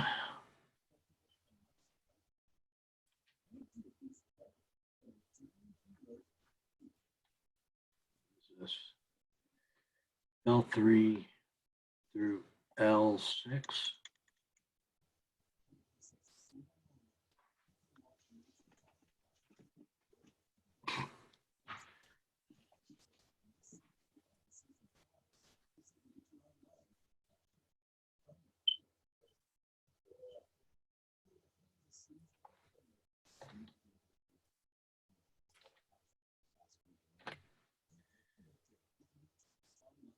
Okay.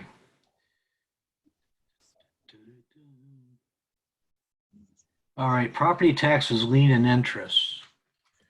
Do we have a number for that for this year, Lori? Yes. We took in 55,000. Okay, so we want to go with like 40, which is in between last year and the year before? Sure, we only budgeted 30 last year, so I'd say 40 would be a good conservative number there. Everybody good with that? Good by me.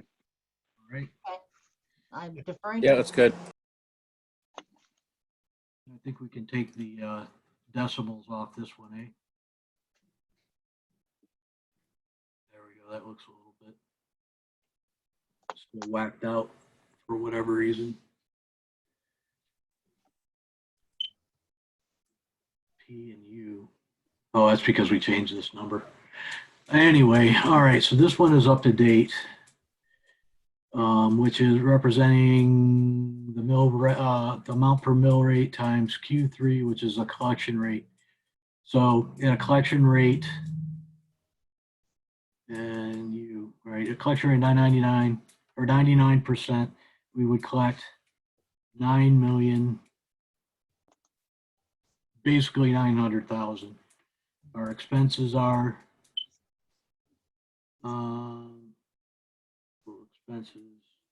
total expenditures 15.2. So between fund balance and, well, let's go with a collection rate first. I mean, to me, that's almost a shot in the dark. We have no idea. We know it's going to be less than 99%, but how much? Well, you're saying the state is anticipating a 25% reduction. That would bring us down to 75%, which I think is a little low considering 42 of it is already coming from escrow accounts. So somewhere around 85, 87% perhaps. An assumption will kill revenue. I mean, and then I think we as a board need to be prepared to offset that with a mill increase of a similar stature to offset that. We also have we can't a mitigating factor, which is fund balance. So Right, but if you lop 10% off collection rate, I think you have to be prepared to raise mill by 10%. But if you lop off your, You're a funny guy. yeah, that makes. No, these are. Chris, Mike, So we're going to ask, I don't really want to get into it yet, but we're going to ask citizens in this economy to pay 10 mil more than what they paid last year. That's why I'm saying you got to be very careful with what you make on the assumption here.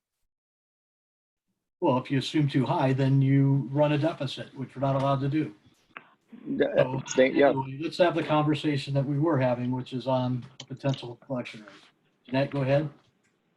I'm just thinking that we already have, Chris has indicated that 42% of it comes from our escrow accounts. So we could assume that, okay, 50% is coming in collection rate of, or 42%. And then we have the 58 to balance it. We're going to lose some of that. Right. And I don't feel in this economy we can raise our mill rate to offset that. Mill rates are not going to fly in this town with being raised. I mean, nowhere your taxes go up. Unfortunately or fortunately, by executive order, that all falls on you this year. So you guys own it. Unfortunately, I guess. So That's yeah, but but we don't want to talk mill rate until we know what all of our numbers are. Right. Yeah, you could probably comfortably say, yes, Natalie will collect less, or she might actually get that collection rate where it needs to be, but it might take longer for it to come in. So let's just say, instead of saying at 99%, which is unrealistic, It's a really big deal. Let's look at something. We now have numbers that we can play with. Let's say we took this down to 99. Our total amount of taxes, or I got you. You're right.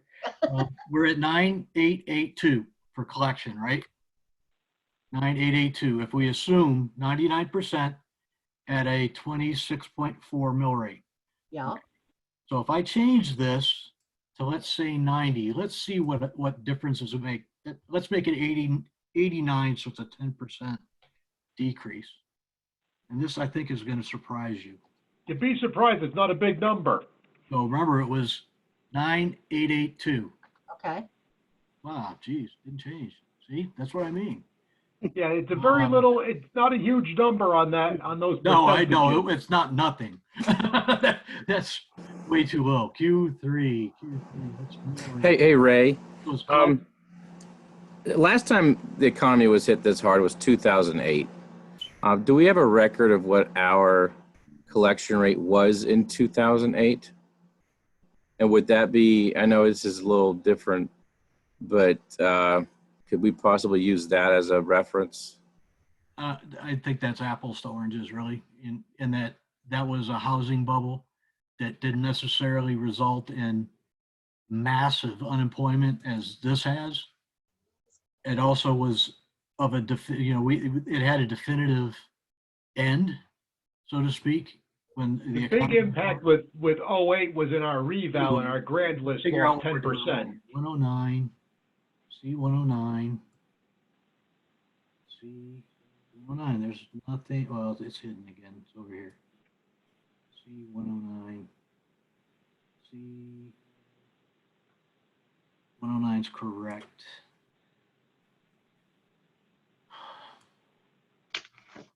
C109. All right, so that's this. What are you doing? C109 and Q3. So that is, this needs to be multiplied times that, right? I think we're missing part of the equation. So our mill rate is going to be, all right, we'll collect at a flat rate. So if we have a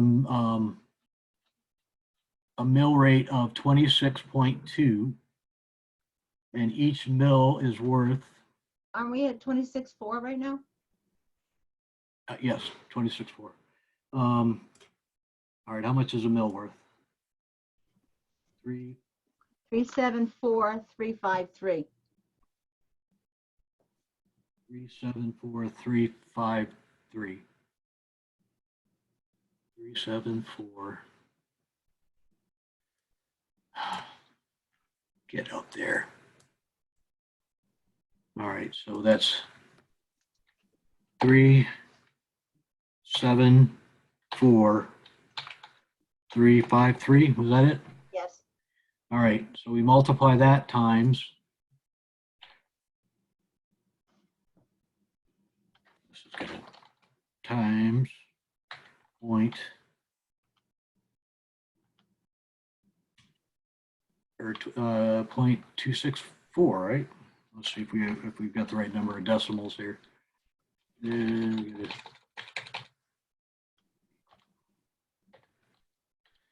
think you'd like that. We found a typo. Oh, okay. So that is without a collection rate. So I now think we're you're off gonna, by 1,000 there. That's your total? that's the same as, No, it's just, you just did a 0.264 instead of 26.4 oh, because you were okay. doing thousands per. So I need to go one more over.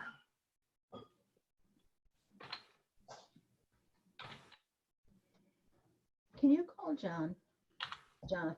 No, I'm saying that the other way. The other way. You had a revenue per mil. So just take the 0.026, make it 26.4. I'll clean this up later. All right, so that's the total amount collected. Right? That's a mill. That's how much a mill's worth, and we're going to collect 26.4 of them. But the reality is we're going to collect a percentage of those. So we're going to equal R9 minus U3. We'll just times U3. Yeah. It's hard to type and think without. See, I got to do it in public. I should get paid for this. Didn't like that. R9 times U3. All right, so that's our number. Why is it not That's at your 89%. at 89%? Well, we'll go back up here in a second. Use the separator. There we go. Do the same there. All right. Good. All right, now let's take this back to 99. So we're at 88, right? 88 here. 8.8 million. 0.8. So it's 0.9. That's 10% is $900,000. Is that right? And the difference. Which is If we 2 change point the, something mil in like mils. lost revenue. Yeah. and we were talking 87-ish at that point. So that kind of gives you just a rough idea of what we're looking at. So if we knocked it down to 89, we'd have to come up with that additional. Let's see. Let me see this here. Why are you not? There you go. 89%.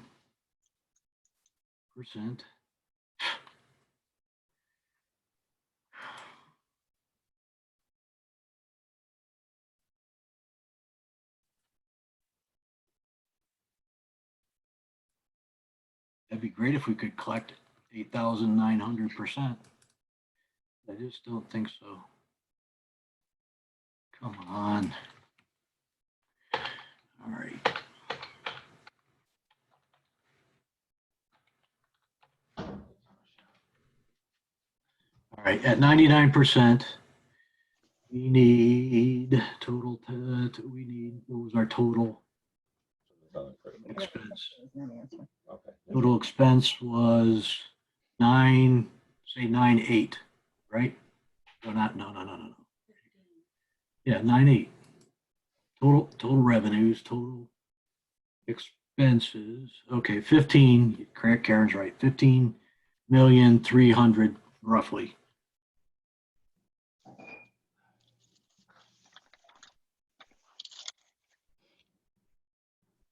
I'm getting a little lost, but I'm trusting that you and Mike and everybody else can figure this out.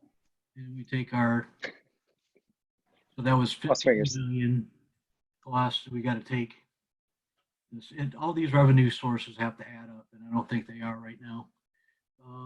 Total taxes, 2021, okay, so we don't have property taxes in there.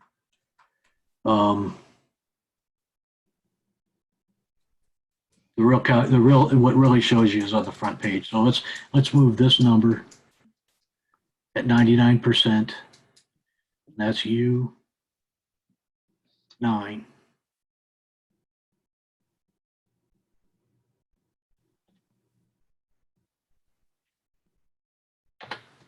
Okay. And 9784, that's at 99%? 99%. That's at 99%. Hmm.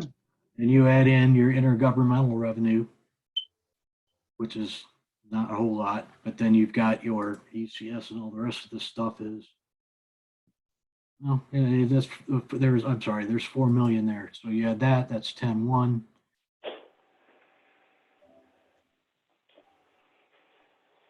So the grand list has changed things to a certain extent. So I think, there's some room to lower that collection rate to something lower than what it was and kind of remain the same here.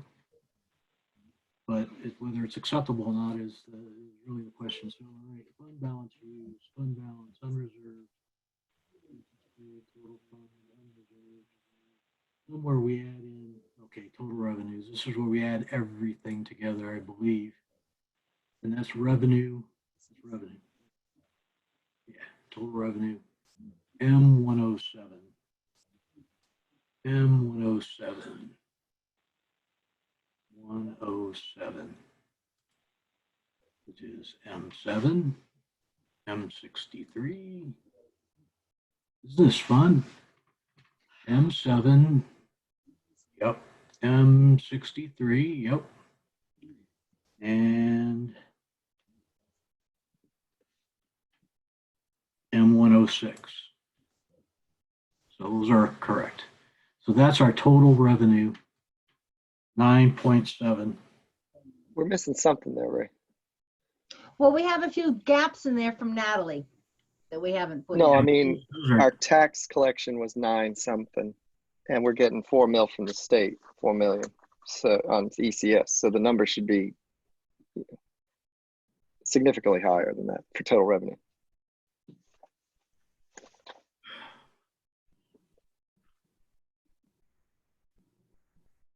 Right, back up here.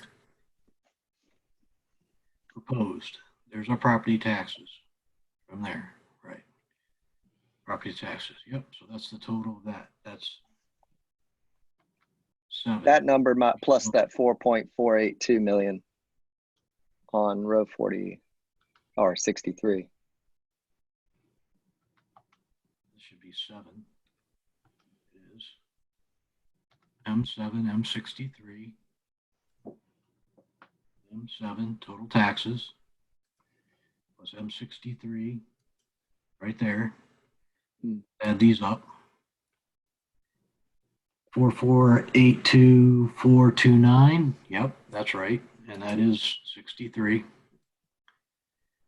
And now we go over here, and these all added up equal 538, which is correct. And that number comes up on M106 and 106. So 9.7, let's do an idiot check. 9.784, yeah, we're off somehow. What the heck? It looks like it should be doing it right. I just don't know why it's not. L3 through L16. Well, it's obviously wrong. This should be M3 through 6. That's part of the problem.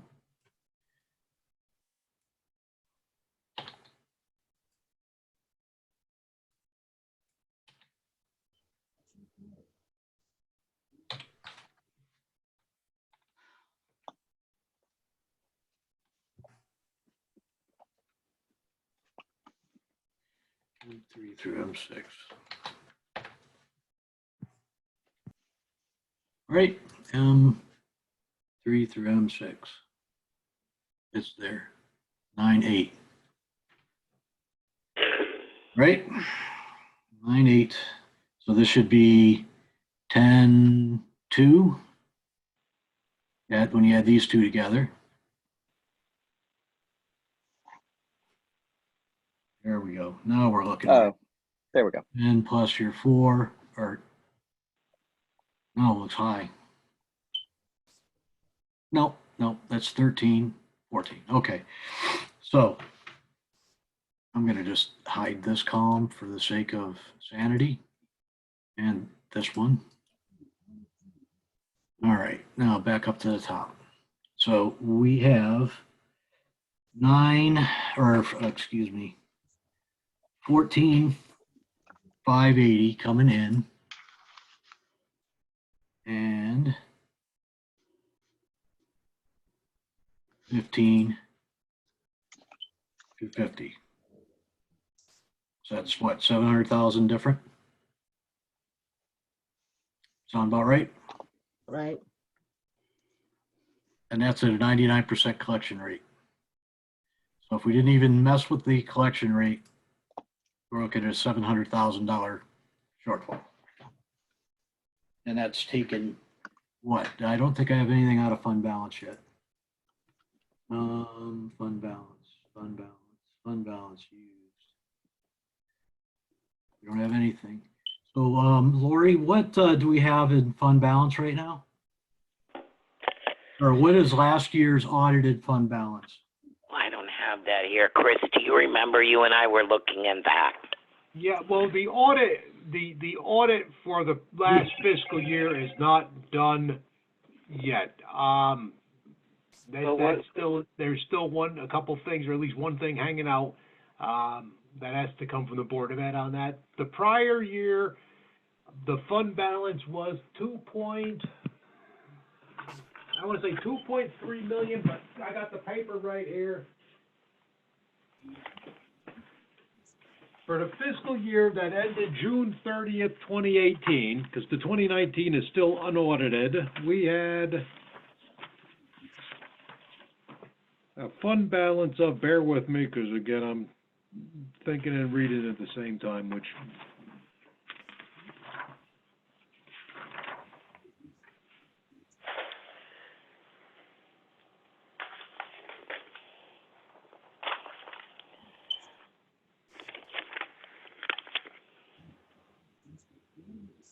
just as everybody can help me out paying attention here. We get buried in the details here and oftentimes forget what time it is. We're at 9:15. Yeah. So, you know, I don't want to make this an all-nighter because we're not going to get this done tonight, even if we did. Okay. So, it looks like Mr. Connolly really has the number in his head, time-wise, when we want to quit tonight. I'm going to suggest that we finish running these numbers and call it. Okay. What do you think, James? Okay. Hey, put you on the spot, you know. Another 20 minutes, we should figure this out and then call All it. right, so let's look at we need to know our unreserved fund balance. And I have it here somewhere, but of course, the most important number I don't have. Well, even at the 2018 number of 2.3 million, we used a lot of that. We had about 200,000 left because Yeah. the town had turned it back in. That's what will be reflected in that fund balance this year, but unreserved fund balance, Canterbury. It's all there. It's all there. No. The state, of course, knows what it is. So I know I found it in one of their documents. Was it the tiers document? Yeah, that one was. Yeah, it was up to date. all right, June 30th, 2018. And tomorrow I'm going to buy a pair of reading glasses. I think that's a selectman's expense.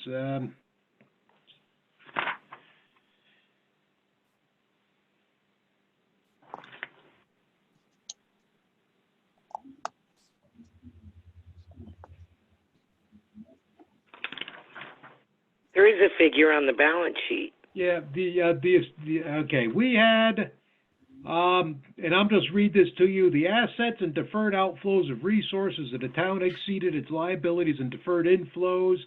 Of this amount, 2,385,930,000 unrestricted net position may be used to meet the town's ongoing obligations to citizens. So it's 2.385. 85930, and that was as of June 30, 2018, with that audited fiscal year. All right. So 2,385,930. And what we have to keep in there is 10% of our total budget. So And that is, my only caution, and I don't want to interrupt your train of thought, is that with the projected shortfall in revenue collection of the first fiscal year, for the first quarter of the fiscal year, which could be somewhere in the range of $2 million because of the tax deferment program, we could possibly need a large chunk of that fund balance to just fund our operations through that first quarter of the fiscal year. Chris, weren't you going to look into the loan for those for that situation? We're looking into it. I've contacted banks, but let's say that doesn't happen, and for whatever any number of reasons why that fund balance is and before you tapped into any sort of a tax anticipation note, you'd want to expend the fund balance money first, anyways. But we could need the vast majority of that to fund our operations through to the second quarter. Because the last resort is to tap into borrowed funds. The first resort is to use the fund balance and then replenish it when the tax revenue comes in. But then we've talked about this. The 10% is really for the cash flow issues, right? Yeah, but 10% is just a figure we use. There are towns that have much less in their fund balance than 10% of their budgeted amount. That's a figure we use in Canterbury and have historically used, but many municipalities are now, because of a whole host of reasons, going down to 5% or lower in some cases. I think we've liked the 10%, so if we can stick to that. We do like it. And from my perspective, to have that unreserved fund balance there, if we need that money to tide us over through that first quarter, it'll be there. It'll help to get us through that first quarter, and then replenish it when the revenue comes in. Lori, how many additional do you have a total additional appropriations for this year? So far this year, let me see.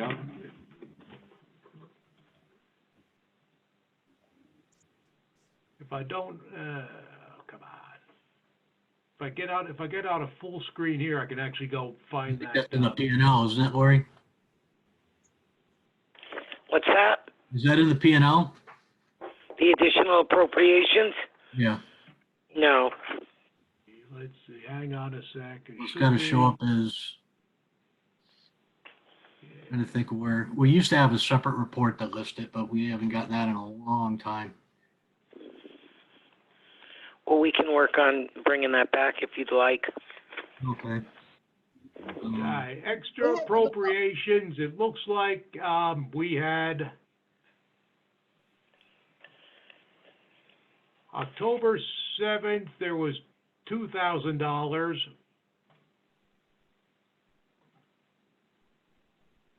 December 11th, $12,218.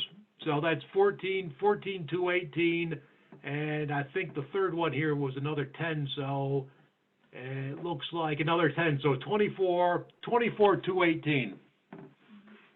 We also got additional appropriations from the school because we had to cover their bills that they missed. That was the prior fiscal year, though. That was last fiscal year. So this is just for this fiscal year. Yeah. We had to take that out of fund balance and the money you gave back. Okay.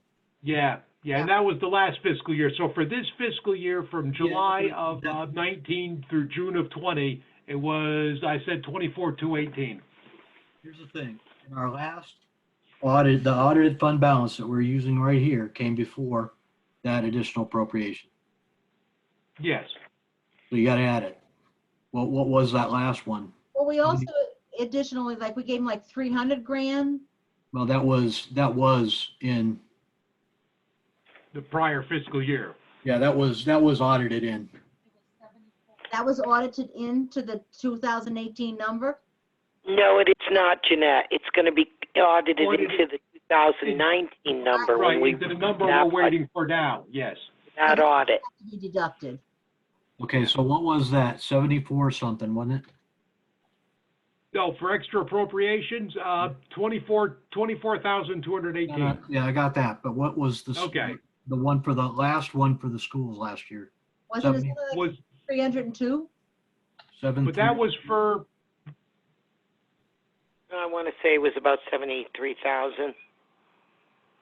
That was to cover the over expenditures, Yeah, it was the last bit.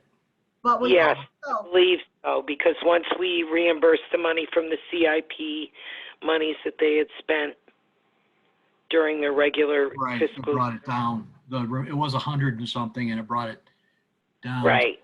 but we And al- then I think Michelle got those credits on the insurance. That's for this year, though. No, Canterbury- this was monies that Paychecks or something had collected. Michelle, can you help me on that?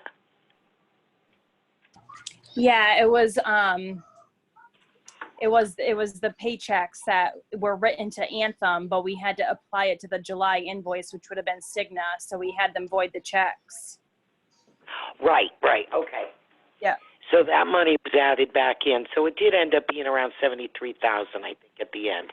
72 change. I can't exactly. that was all, wasn't that just the juggling of the June, May, June, July, August, that type thing that they had to fix? The additional appropriation of 300,000 There we go.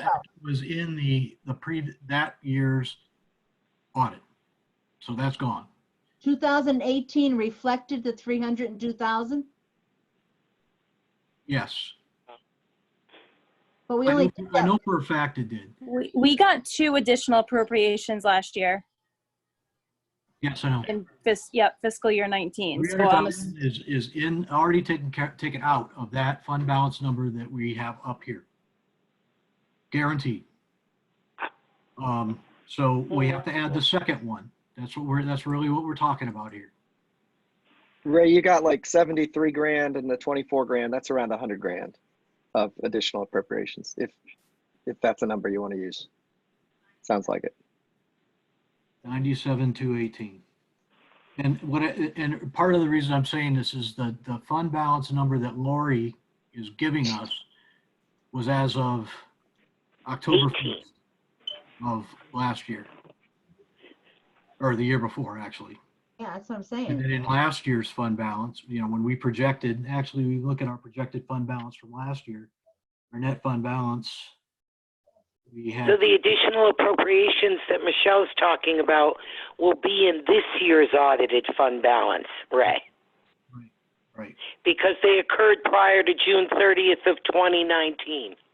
But that drives up to what our fund balance is. Our fund balance that you have on record right now is for 2018. When they finish the budget audit, then you'll have the 2019s. Correct. And the fund balance is 2018s until there's a 2019. But don't we? So we take that number, and any additional appropriations since that audit is subtracted. Yes. Or are subtracted. Okay.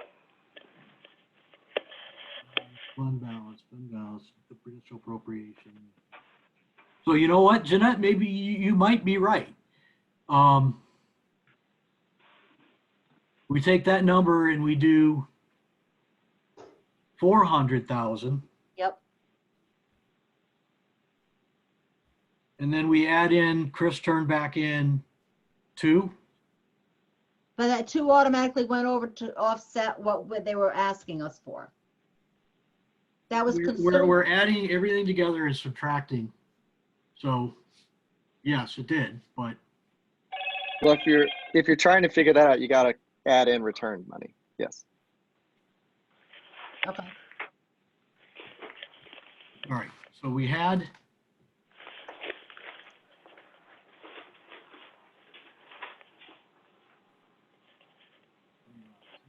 audited fund balance previously was 2,058.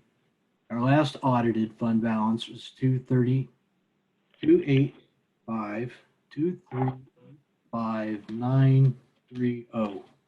That's audited. Now we have to subtract from that what additional appropriations we have made, and then, of course, the money that we put in that wasn't spent out of the previous year's budget because that was not taken out of fund balance, right? So we took out 4 approximately, 400,000, okay? and Chris gave back 2. Gave back 2. So let's make that 200,000 out. Was that all the appropriations? Yes. Okay. That leaves us 21 million, roughly, is our projected fund balance.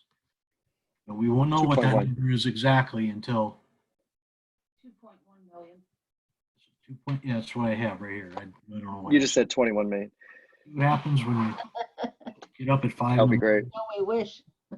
Oh, that was Chris that got it. All right. When will that actual number come in, Ray? What do you mean? What does it come in? When will the audit be done that we get that actual number? Shortly. I think he said he was waiting on one more for a number from the school. I would imagine that if I talked real nice to him, he'd give us the unofficial. Remember, we went through that several years ago. Then maybe one of our school board members that's on the call here could prompt the school to get whatever data is missing. Yeah, that's fine. Whatever. Or I've been in contact with him, and I've given him everything he's asked so far, so I'm not sure if there's something else that someone knows of that I haven't gotten for him yet, but I'll touch base with him again tomorrow. Okay. Yeah, the last thing was he wanted information on a REAP grant from the, I think it's just about ready to get wrapped up, so hopefully by early next week, factoring in the holiday weekend, we'll actually have this thing ready to go. Before long, we should have these numbers. Zero out what we had previously added in for additional appropriations because that's all in our projected number now. Right?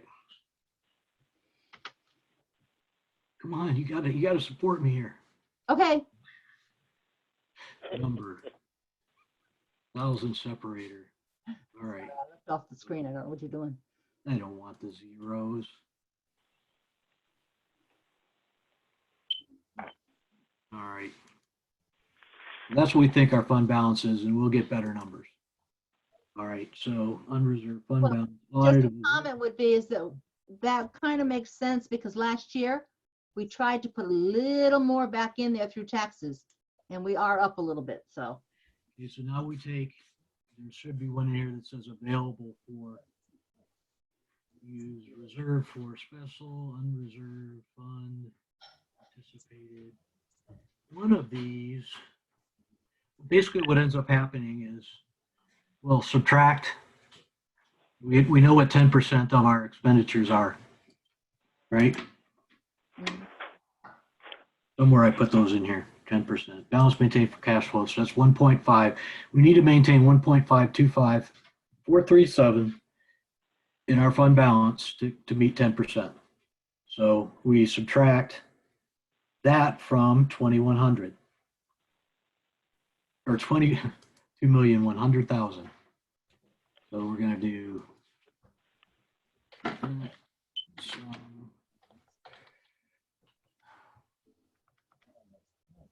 25 minus K26.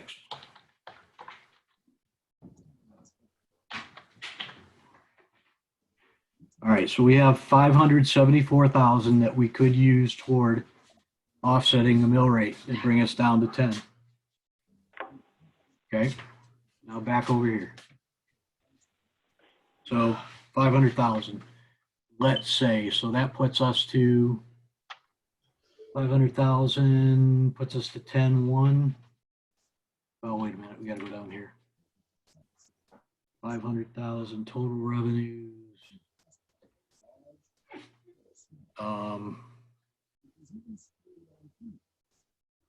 So that was right. So what am I talking about? I don't know. All right, so all these revenues added together were 14 something.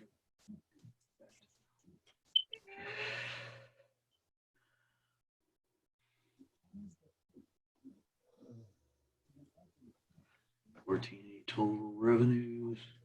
So this is what remains, fund balance. So we need to take this and subtract that. That's K 11.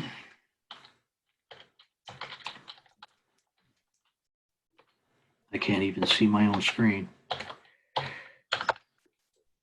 Minus total expenditures, minus total revenues, K-12.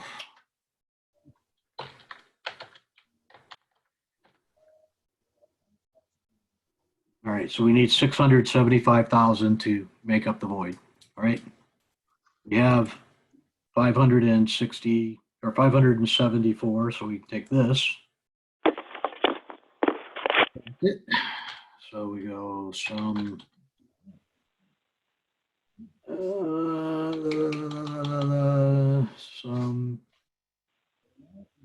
31, K31 minus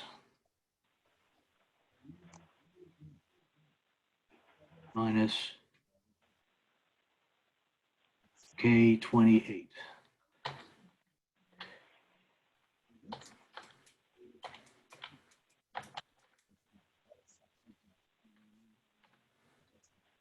Ever, what did I do?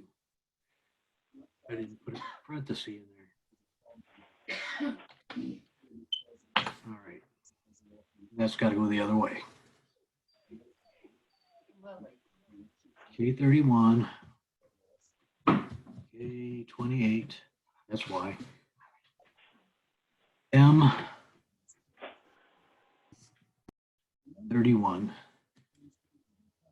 M31, K28. So that would leave us with 99,000.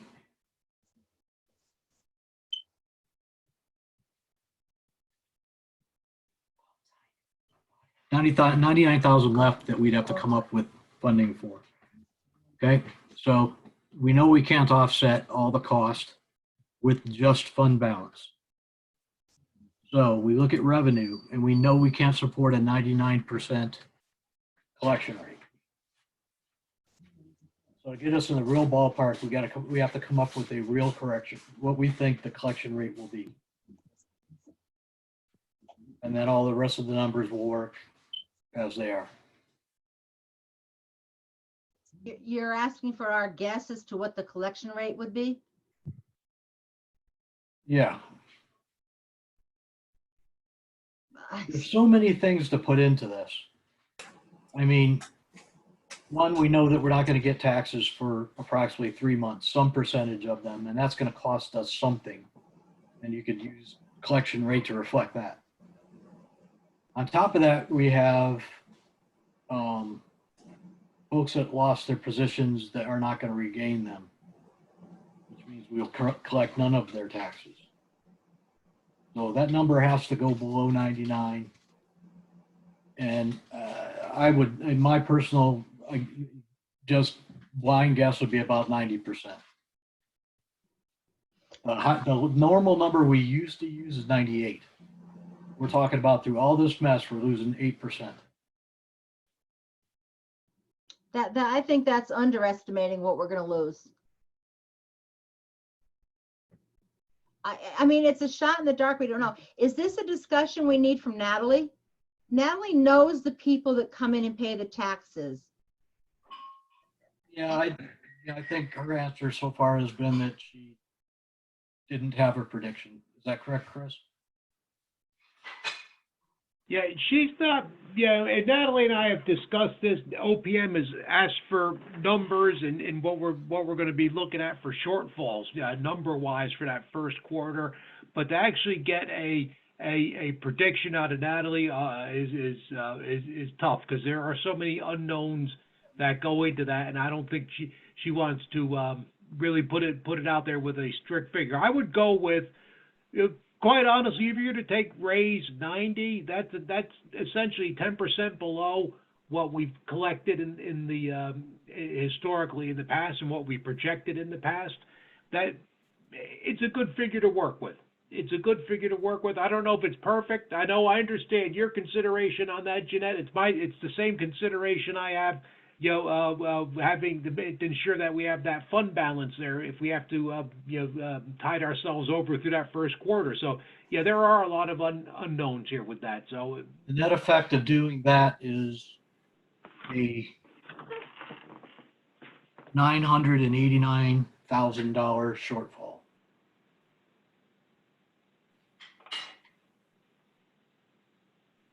Just saying. Okay, what were you The saying? net effect of dropping the collection rate 10%? Yes, Yep, okay. So we're coming up with 9%. 989 drops at 9%. Okay. Well, I personally think that's where we are. I know we have to make these numbers work with our percentages and everything. I don't know if this is off topic because we're going to save it for another night, but I want to see flat or under budgets from everybody. And if we had flat or under budgets for everybody, we wouldn't be in this dilemma of what's our collection rate, how can we spend, whatever. People would know what they're expecting. To an extent, we would still be, but a lesser extent. Because our collection rate's going to dip no matter Collection what. rate will still dip, yeah. But our grand rate went up. Our grand list went up, so that might offset that. The balance. I mean, the Board of Ed is up 400,000, right? Did I read that correct? Yes. 400,000 more. So even if the Board of Ed was flat, we're still looking at $500,000, which is $1.5 million.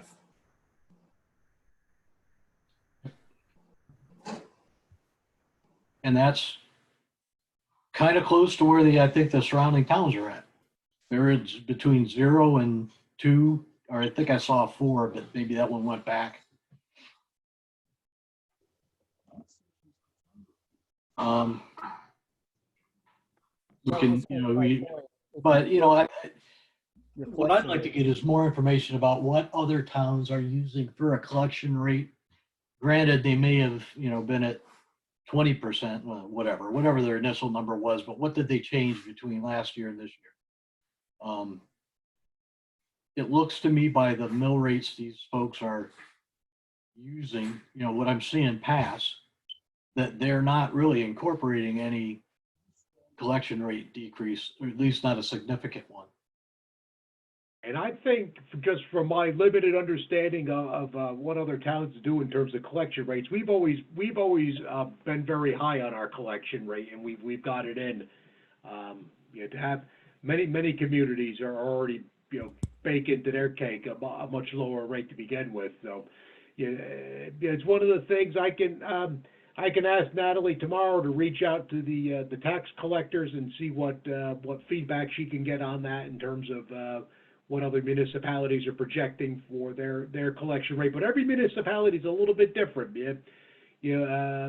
Just to make up the composition of the people, the composition of the tax base, more commercial versus less commercial. I mean, I'd actually hate to be in a town that had a lot of commercial real estate in it, because they're going to see some major issues now with non-payment of rent. So they might be in worse shape than we are, being 80% of ours is residential homeowners that we base our taxes on. So there's a lot of variables. Like 74%, 74 mil, because of all their commercial properties and rentals. Can I ask, what is the minimum, the MBR, the minimum expenditures that we are required to spend for the school? What we spent last year, which is, we had that number somewhere. Don't we get to subtract a number? Yes, it would be this number minus whatever, what was it, 131 or whatever, how much it went down?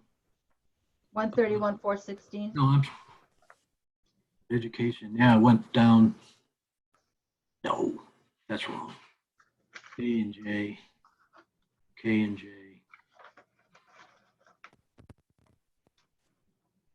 K, J, we should be looking at, as 400. How is it 400 to 7,000?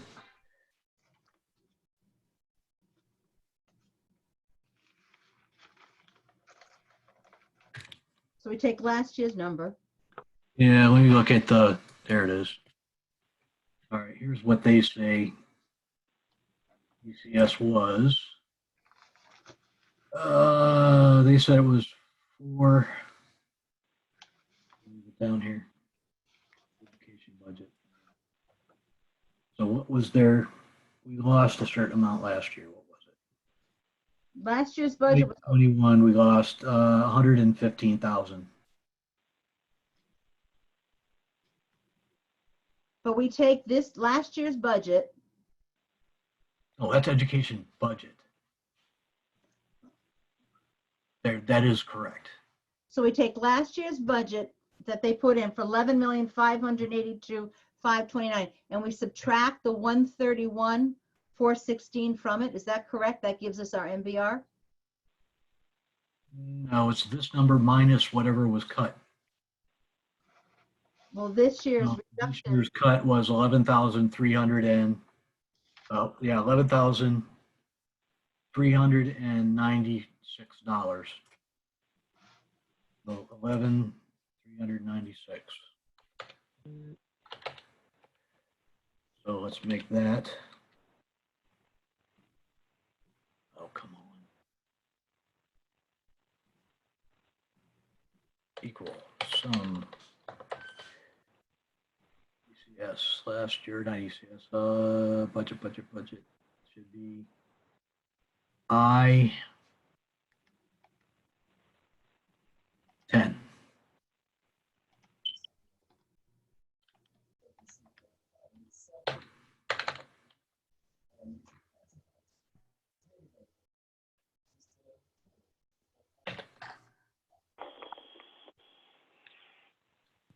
I-10 minus, oh, that worked out real well. 11,395.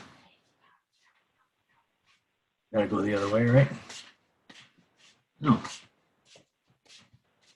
Wait, we're looking at what, the 2018, 2019 educational budget? Yes. Okay. 1919. No, I'm sorry, 1920. Okay, all right. Yeah, there we go. That's the number. So this should be 11, 582, 11,582, 529 minus, what was the difference again, Jeanette? You said 11,396 or 95? 11,395. It's not the 131. Yeah, I thought it would be the 131. Oh, yeah. It was versus, yeah. Where'd it go? Come on. Yeah. Where's it hiding? There it is. All right, so ECS. Yep, 130. It should be 131,416, right? Yep. 131,416.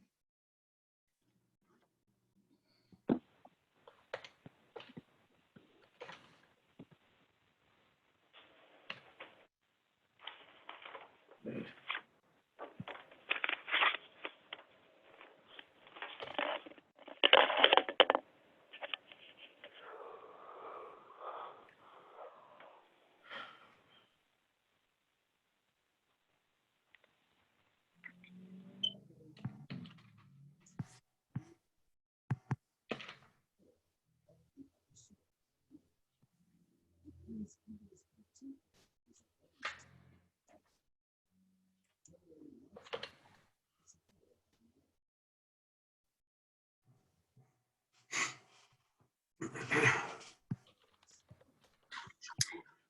Right, the State Department of Ed website under the finance department has minimum budget requirements for 1920 for each district. For Canterbury, our MBR for 1920 is 11,493,958. Yeah, it's gonna be real close to what we're gonna do right Yep. here. Well, that's a good second check though. Mhm. 33, J33. Minus, I know it's a negative number already. K 33. All right. Let's go then you take the minus off here. Negative sign. So what'd you say it was, Nancy? Actually, that was Michelle. Michelle, okay. 11,493,958. I bet you that's the 70, if you add that 74 in, that's what that is. The difference. The last additional appropriation of last year. So when I report to the state, I report what our budgeted amount is. So and then there's other factors that factor into how they come up with the MBR. Non-alliance districts, your student deductions and things like that. So I understand that, but I also think based on what I was looking at previously, when somebody had asked me whether we were still above MBR because of that extra appropriation that we made at the end of, or the beginning of this year that went on last year's budget. And I added that 74 to what our budgeted amount was, and we were still above or at MBR. So I bet you if we added another 70,000 to this. yeah, I think you're right, because the 18-19 final doesn't include that additional, that second appropriation. It just includes the first one. Yeah, it would be real close to that. Yep. So, generally speaking, we can get that exact number from the state, because I'm not playing around with that. Let me take this off my. Okay, so Ray, I was asking for that number because you take that 11,493,958, which is what the state is telling us we're required, and the school is asking for 12,396,611. They're on their way to $1 million over. So food for thought for our discussions next time. We're only asking for 11,989. I think that amount, Jeanette, includes the total before grants are subtracted. So you're saying taxes will only have to be raised at 11,989? Yes. 11,989 is the number that would go forward as our ECS for next year. So the number that we're talking about, the 11,490 whatever, is 500,000 greater, 400,000 or 500,000 higher than ECS. Yeah, 495. Okay. All right. So before we get too far down that road, I think if I were going to make some suggestions right off the bat, it would be one, we do some research into figuring out what other towns are doing for their collection rate. Two, we find out, and I think Michelle's number is right, but if we could check to make sure that that is the correct number for MBR. And then the obvious comes to mind. We're going to have to reduce, the collection rate is going to be less than 99%. That combined with the amount that we have left in fund balance means that either we jack the mill rate up above the expected right now of like 1 point, what was it, Mike? 1 point something, 2 something. If we went flat budget, we would still need to come up with money, right? It was 0.26 or something. Yeah, so regardless, we can't keep the collection rate as high as it is. And we can't take any more than what we are looking at here out of fund balance to go below 10%, or we can, but that's a choice. Or we have to cut the spending. And I'm going to say, looking at, you just can't help but notice, what budget goes up every year and what one goes down every year. So I'd have to say that Board of Education needs to take a really close look to bringing that number down to ECS or to MBR. I agree. And I see some money that can be, I think, needs to be moved around in the town budget, but not to reduce the total. And we'll get there when we talk about specifics. But I don't think it's too hard to say that we cannot afford a mill rate to support over $400,000 increase. That's over 10 mil. Oh, I'm sorry. That's over a mil just for that alone. Then you decrease the collection rate, it's even more. So can I make a suggestion that we've got as many numbers in here as we can, that we leave it here tonight and each board take their thoughts back of how they're going to help out now that they've seen all this laid out?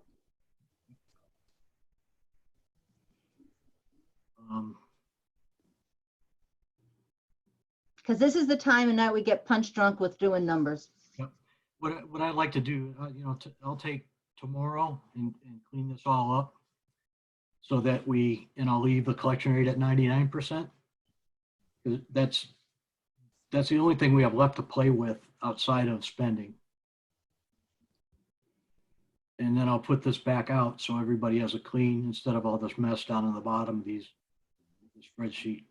But, again, I'm going to say that between now and our next meeting, next Wednesday, the boards need to meet and they need to find savings. And more savings needs to be found by the larger budget, 80% of it.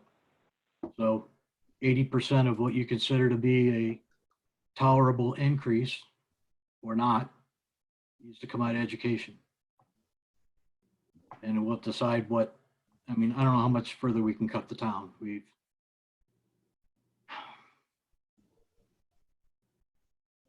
Hey, Michelle, do you know what some other towns are looking at in terms of their budgets? I mean, similar sized towns to us? I mean, is that something that you have off the top of your head, or the thing is, there's so many differences in terms of where we are? That is the education amount per student, and we're in the upper half of the state. That when you look at the town budgets, for a like-sized town, you can't really. That's almost apples and oranges. The reason ours is so high, our education budget, is because of the high school choice, special ed costs, and administration is what we've come up with over the years. It has never still been addressed. But overall, our budget is slightly out of balance, education high.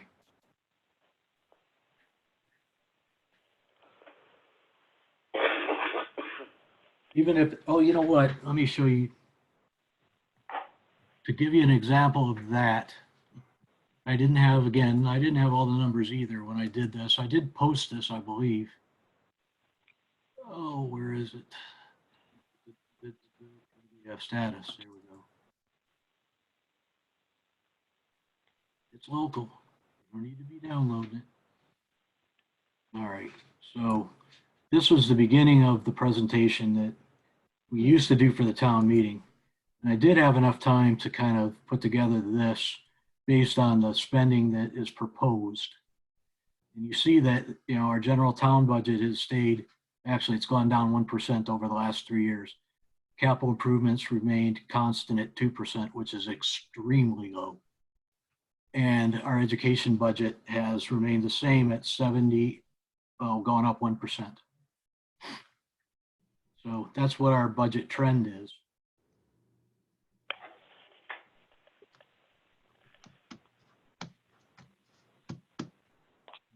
The rest of this stuff in here is kind of just a draft. It's a work in process. All right, so if we want to walk away with action items, Ms. Secretary, But action items will be to look up collection rate, collection rates, check MBR, MBR. and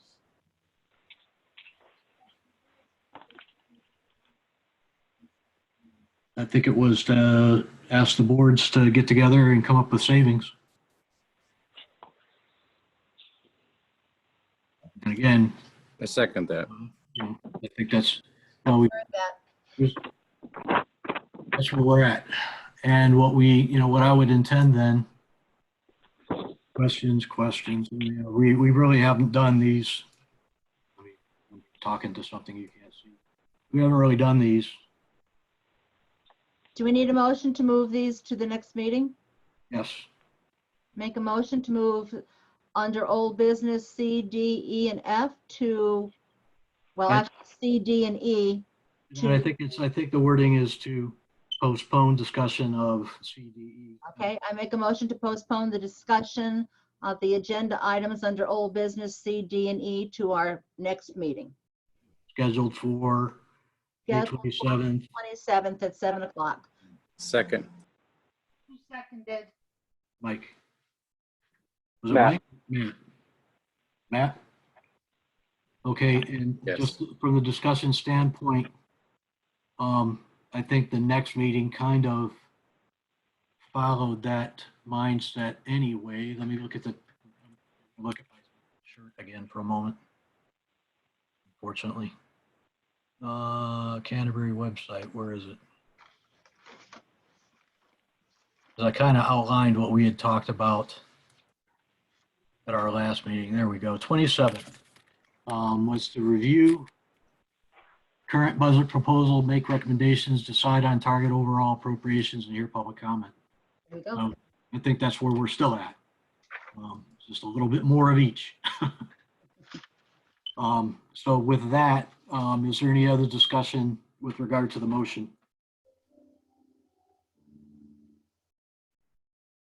There being none, all in favor, let me go around roll call. Mike Lee? Aye. Jason? What, you call me? Yeah, the motion on the floor. Aye, aye. All right, Jeanette? Yes. I vote yes. Jessica? Aye. Missing somebody. Matt? So with us, Mr. Bruno? Aye. Aye. All right, so motion carries. Last item on this agenda, we see what we have. Yeah, we have some folks from the public here. So there's a button somewhere. Mike Lee knows this thing, even though he's sitting in the town hall parking lot. There's a button somewhere in here that you can push to say that you want to speak. And if you'll push that, then I will do whatever it is on my end that I have to do to allow you to speak.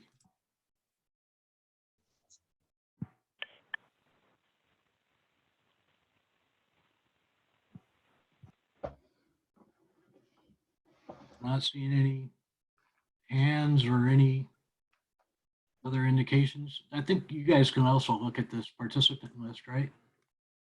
Here we go. I think if you raise your hand, it shows up here.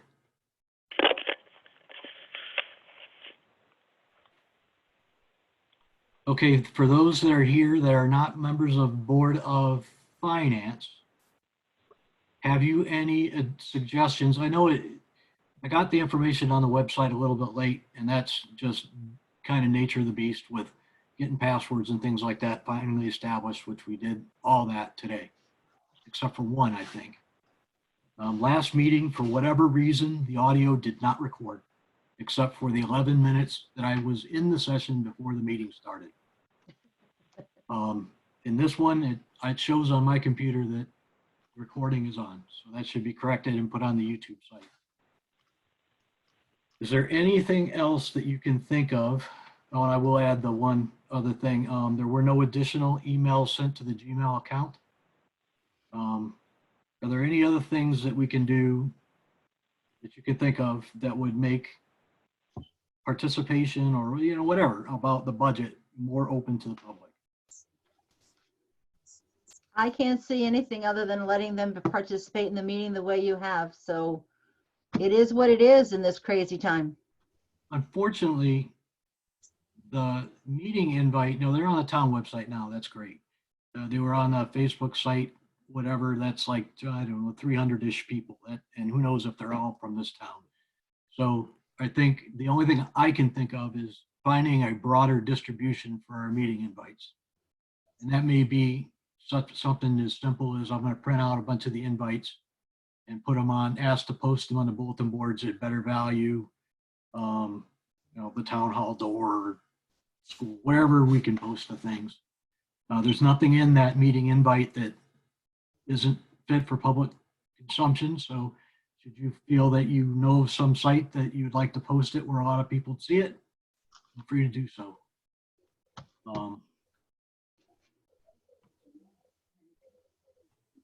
Yeah, but we're nowhere. I think 100 was a limit. Chris, what's our license on here?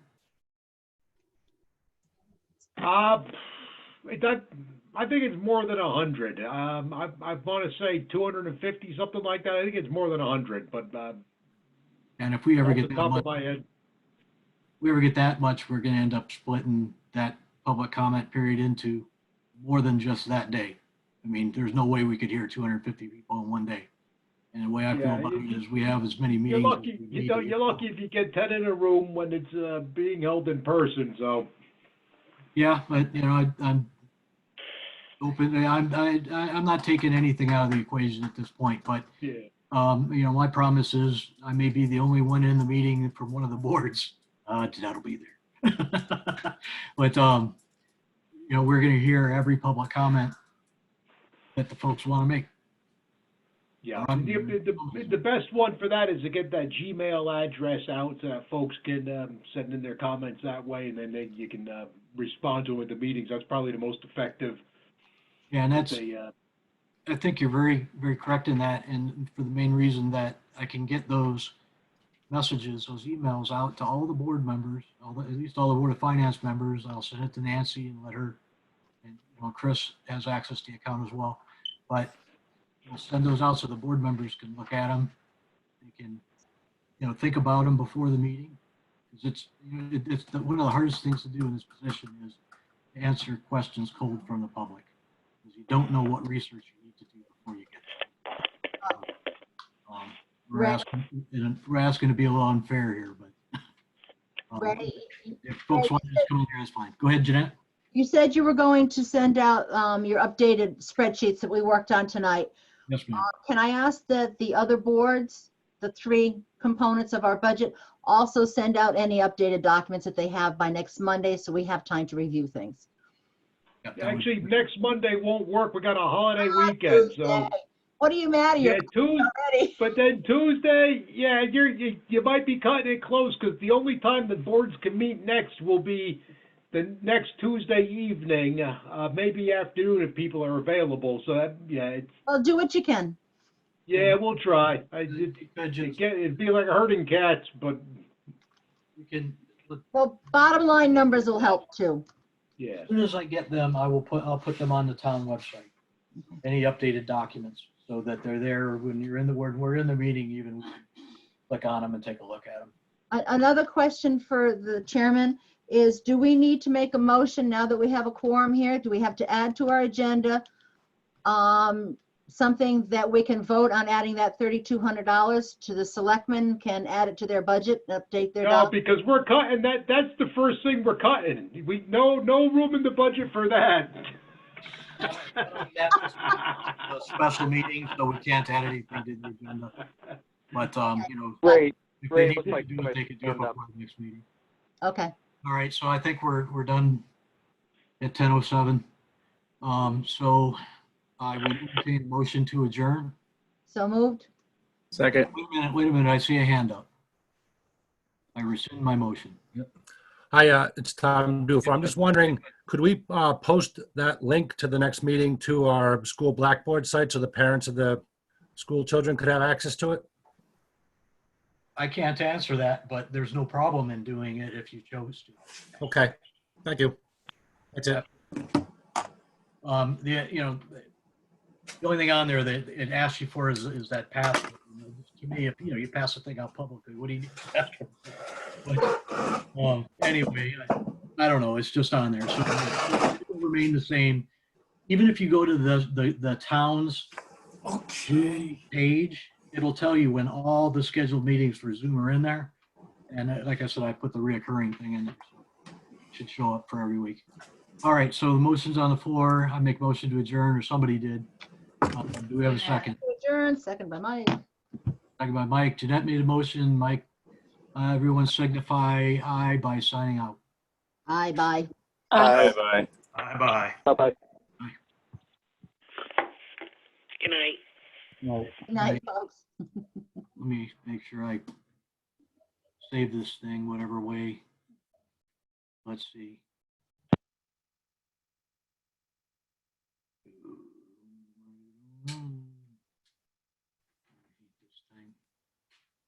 Where's my, oh, here's my client. Stop video. Share screen. Oh, I hope that thing recorded. Is everybody off?